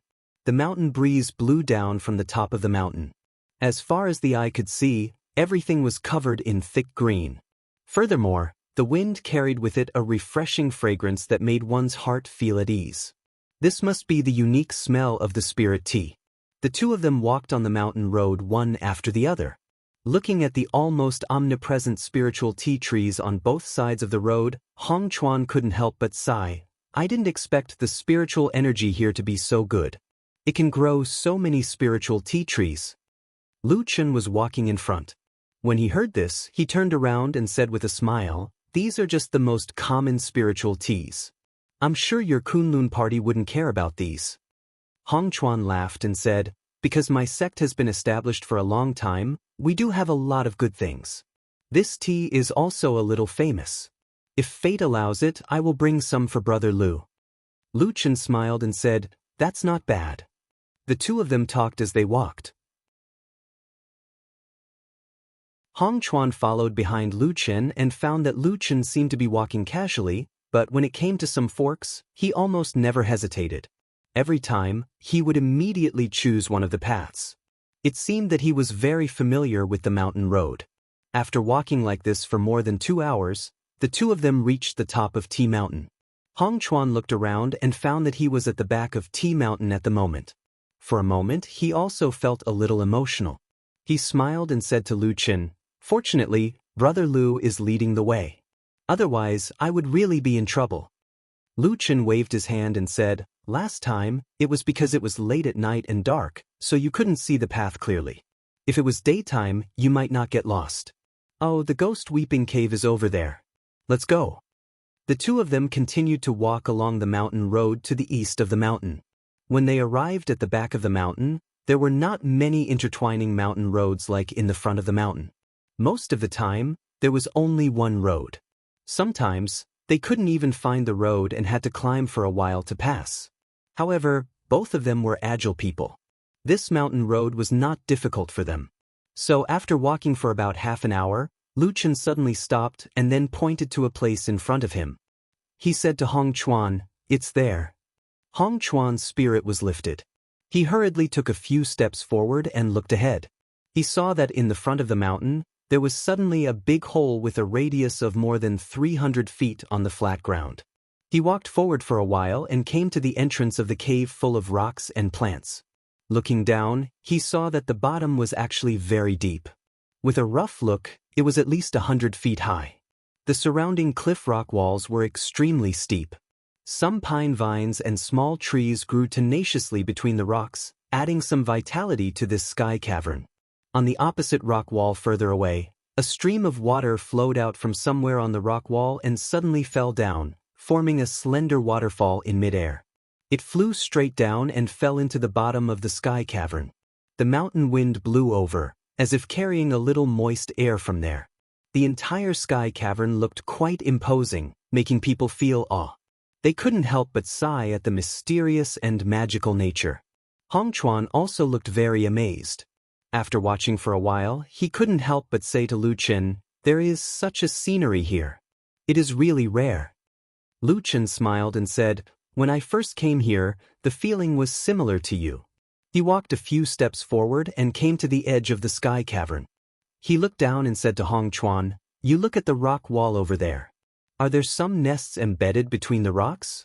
That is the nest of some swallows that live here. But whether it is the kind of swallows that you mentioned, I don't know." Hongchuan nodded repeatedly and said, "That is good. That is good. I see the situation over there. It should be about the same. Now I only need to wait for these swallows to fly out to look for food. Then I will catch some more and it will be considered as completing the task that the others entrusted to me." Lu Chen said, "These swallows probably came out at dusk. I see that it is still early. Let's wait here for a while more." Hongchuan agreed and then looked at Lu Chen. He revealed a sincere look and said, "Lu Xiong, this time you really helped me a lot. I am very grateful." Lu Chen only smiled and waved his hand to indicate that he need not be so courteous. Both of them sat on the mountain and chatted. Unknowingly, the sun was setting in the west. It was getting late. Dusk seemed to be approaching. At the same time, a strange noise was heard from below the sky cavern. It seemed that a commotion was coming over. Hongchuan's eyes lit up. He stood up and reached into his bosom. He took out a cloth that looked very thin but full of holes. Lu Chen glanced at it. He felt that it looked like a fisherman's net. Hongchuan turned to Lu Chen and said, "Fortunately I was careful and tied this treasure tightly to my body. Otherwise, even if we found this place, with so many agile swallows, it would be difficult for us to catch them." Lu Chen was interested. It sounded like the strange net in Hongchuan's hands was quite capable. He retreated to the side and observed carefully. Hongchuan did not avoid him. He held the strange net and walked to the edge of the sky cavern. He looked down and waited silently.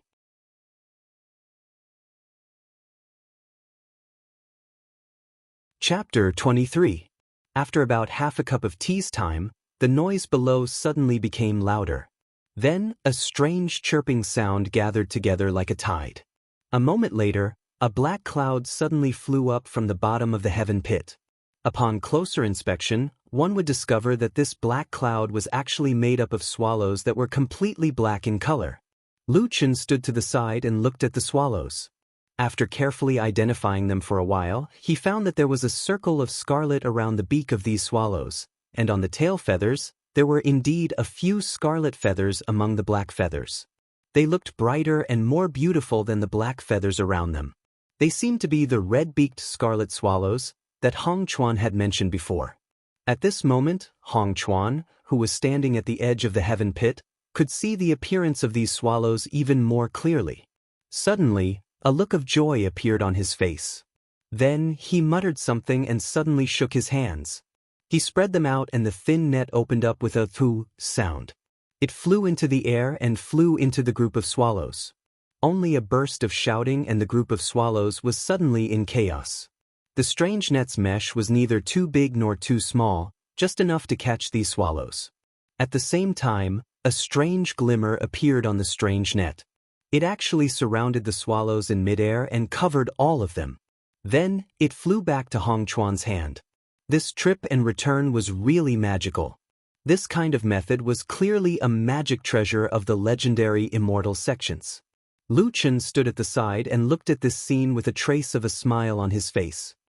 His gaze moved to Hongchuan, who was standing at the edge of the heaven pit, and stared deeply at him. Hongchuan was standing at the edge of the heaven pit. Not far from his feet was a cliff, but he didn't seem afraid at all. His eyes were only looking at the strange net in midair. He stretched out his arm and caught the net that flew back to him. He looked inside and immediately beamed with joy. He turned back to Lu Chen and said with a smile, "There's no mistake. It's the red-beaked scarlet swallow." Lu Chen smiled and nodded, "As long as it's right." He then asked curiously, "Oh yes, I remember that the swallows here aren't considered spirit beasts. Why did you catch them?" Hong Chuan reached into the net and grabbed a swallow. Then he looked directly at the tail feather.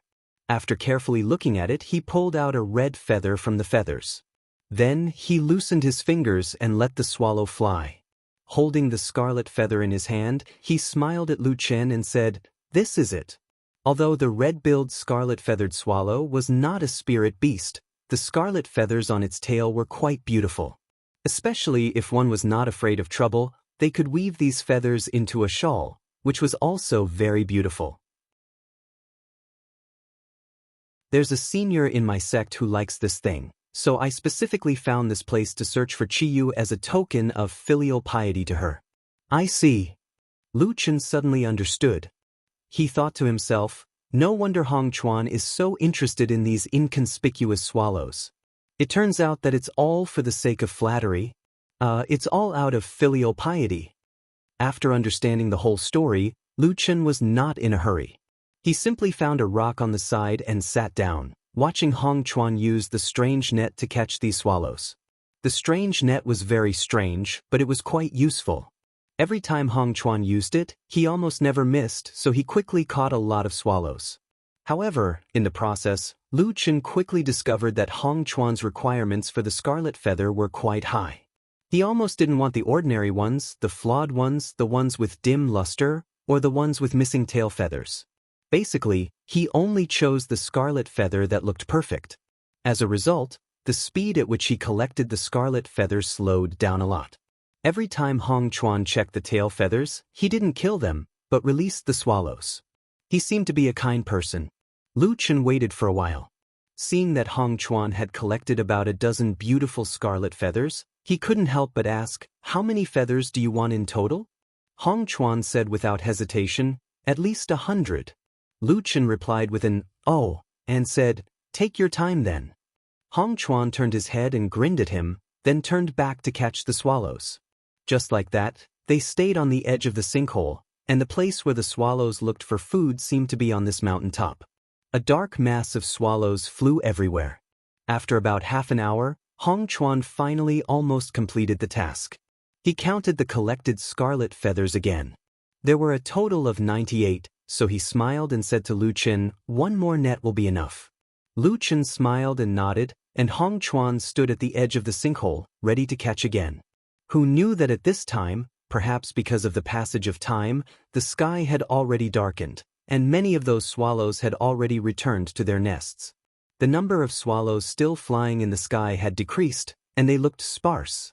Hong Chuan's net seemed to be unable to catch more than a few, and at the same time, more swallows were flying into the sinkhole, chirping as they flew towards the steep rock wall. Hong Chuan looked a little anxious, and waited for a moment with his eyes wide open. Suddenly he saw a small group of swallows flapping their wings and flying over. There were about a dozen of them, and they also flew into the sinkhole. Hong Chuan was shocked, and when he looked again, there were almost no swallows left in the sky. In a hurry, he hurriedly took a step forward and threw the net in his hand towards the last small group of swallows. The strange net glimmered. It was indeed a magic weapon of the Immortals, and it accurately covered those swallows, and then flew back. Hong Chuan was overjoyed, and leaned forward to reach out to catch it, but at this time, he suddenly heard Lu Chen's exclamation behind him, shouting, "Watch your feet." Hong Chuan's heart jumped, and subconsciously looked down, but before he could react, his body slanted, and he lost his balance, and fell down. It turned out that he was already standing not far from the edge of the cliff, and just now the last net was a little hasty, and for a moment he forgot the situation under his feet. He actually stepped on empty air, and immediately slipped and fell down. This time Hong Chuan was shocked, and cried out involuntarily, and at the same time his hands and feet flailed, desperately trying to grab those rocks and grass on the cliff to maintain his balance. But this sudden fall, the momentum was not small, those rocks and grass were all broken, and he actually could not hold on, and his entire body still fell down uncontrollably. At this critical moment, suddenly a figure pounced over from above. In a flash, he suddenly stretched out his hand, and grabbed Hong Chuan's hand, and pulled his body. Hong Chuan's falling momentum suddenly stopped, and at this time his entire body was suspended in the air, and only his right hand was grabbed by Lu Qin, who had just pounced to the edge of the cliff. The mountain breeze blew over, and both of their faces became incomparably pale. Obviously they were frightened.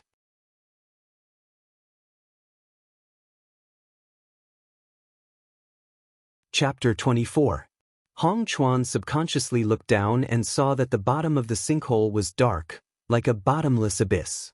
If he fell in, even if he had cultivation experience, he would only end up with his body broken into pieces.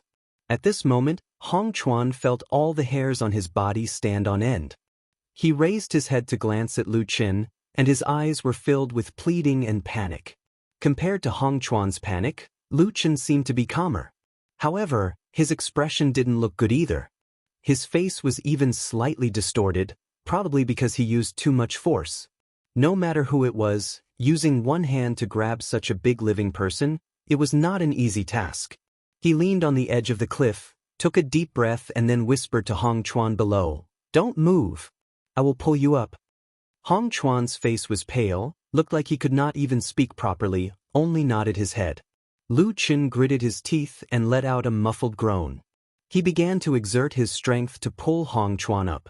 Not to mention, his strength didn't seem to be weak. He actually managed to slowly pull Hong Chuan up a little. As his body slowly rose, Hong Chuan's face revealed a trace of joy, seeing that the edge of the cliff was getting closer and closer. A protruding rock was in front of him. Hong Chuan instinctively stretched out his hand to grab that rock. But at this moment, suddenly a gust of fierce mountain wind blew over. Hong Chuan's body suddenly swayed uncontrollably. Lu Chen's arms swayed a little, only felt that it was extremely strenuous for a while. He immediately panicked, growled from above, "Don't move." Hong Chuan was startled, shouted, "I didn't move, I didn't." Before he finished his words, suddenly a crashing sound was heard. The rock that he was grabbing crumbled again, falling down. Hong Chuan's body suddenly sank, and he immediately fell down. He even pulled Lu Qin with him as he fell down as well. Lu Qin was shocked. Just when he wanted to grab the rocks and trees beside him to stabilize his body, the falling force was too strong. He was also brought down, falling down the cliff. A strange crashing sound was heard. Gravel fell from the cliff everywhere. The two of them fell from the edge of the cliff. Fortunately, after the delay, they were still beside the cliff. At this critical moment, both of them desperately grabbed at the cliff, pine and cypress grass roots, protruding rocks, whatever they could grab, but they still kept sliding down, and the speed was getting faster and faster. Almost in despair, Hong Chuan suddenly heard Lu Chen's shout beside him. He looked down to the right while falling, saw that on the cliff, about 5 or 6 zhongs below, there was a dark cave. Hong Chuan was not stupid. He immediately reacted.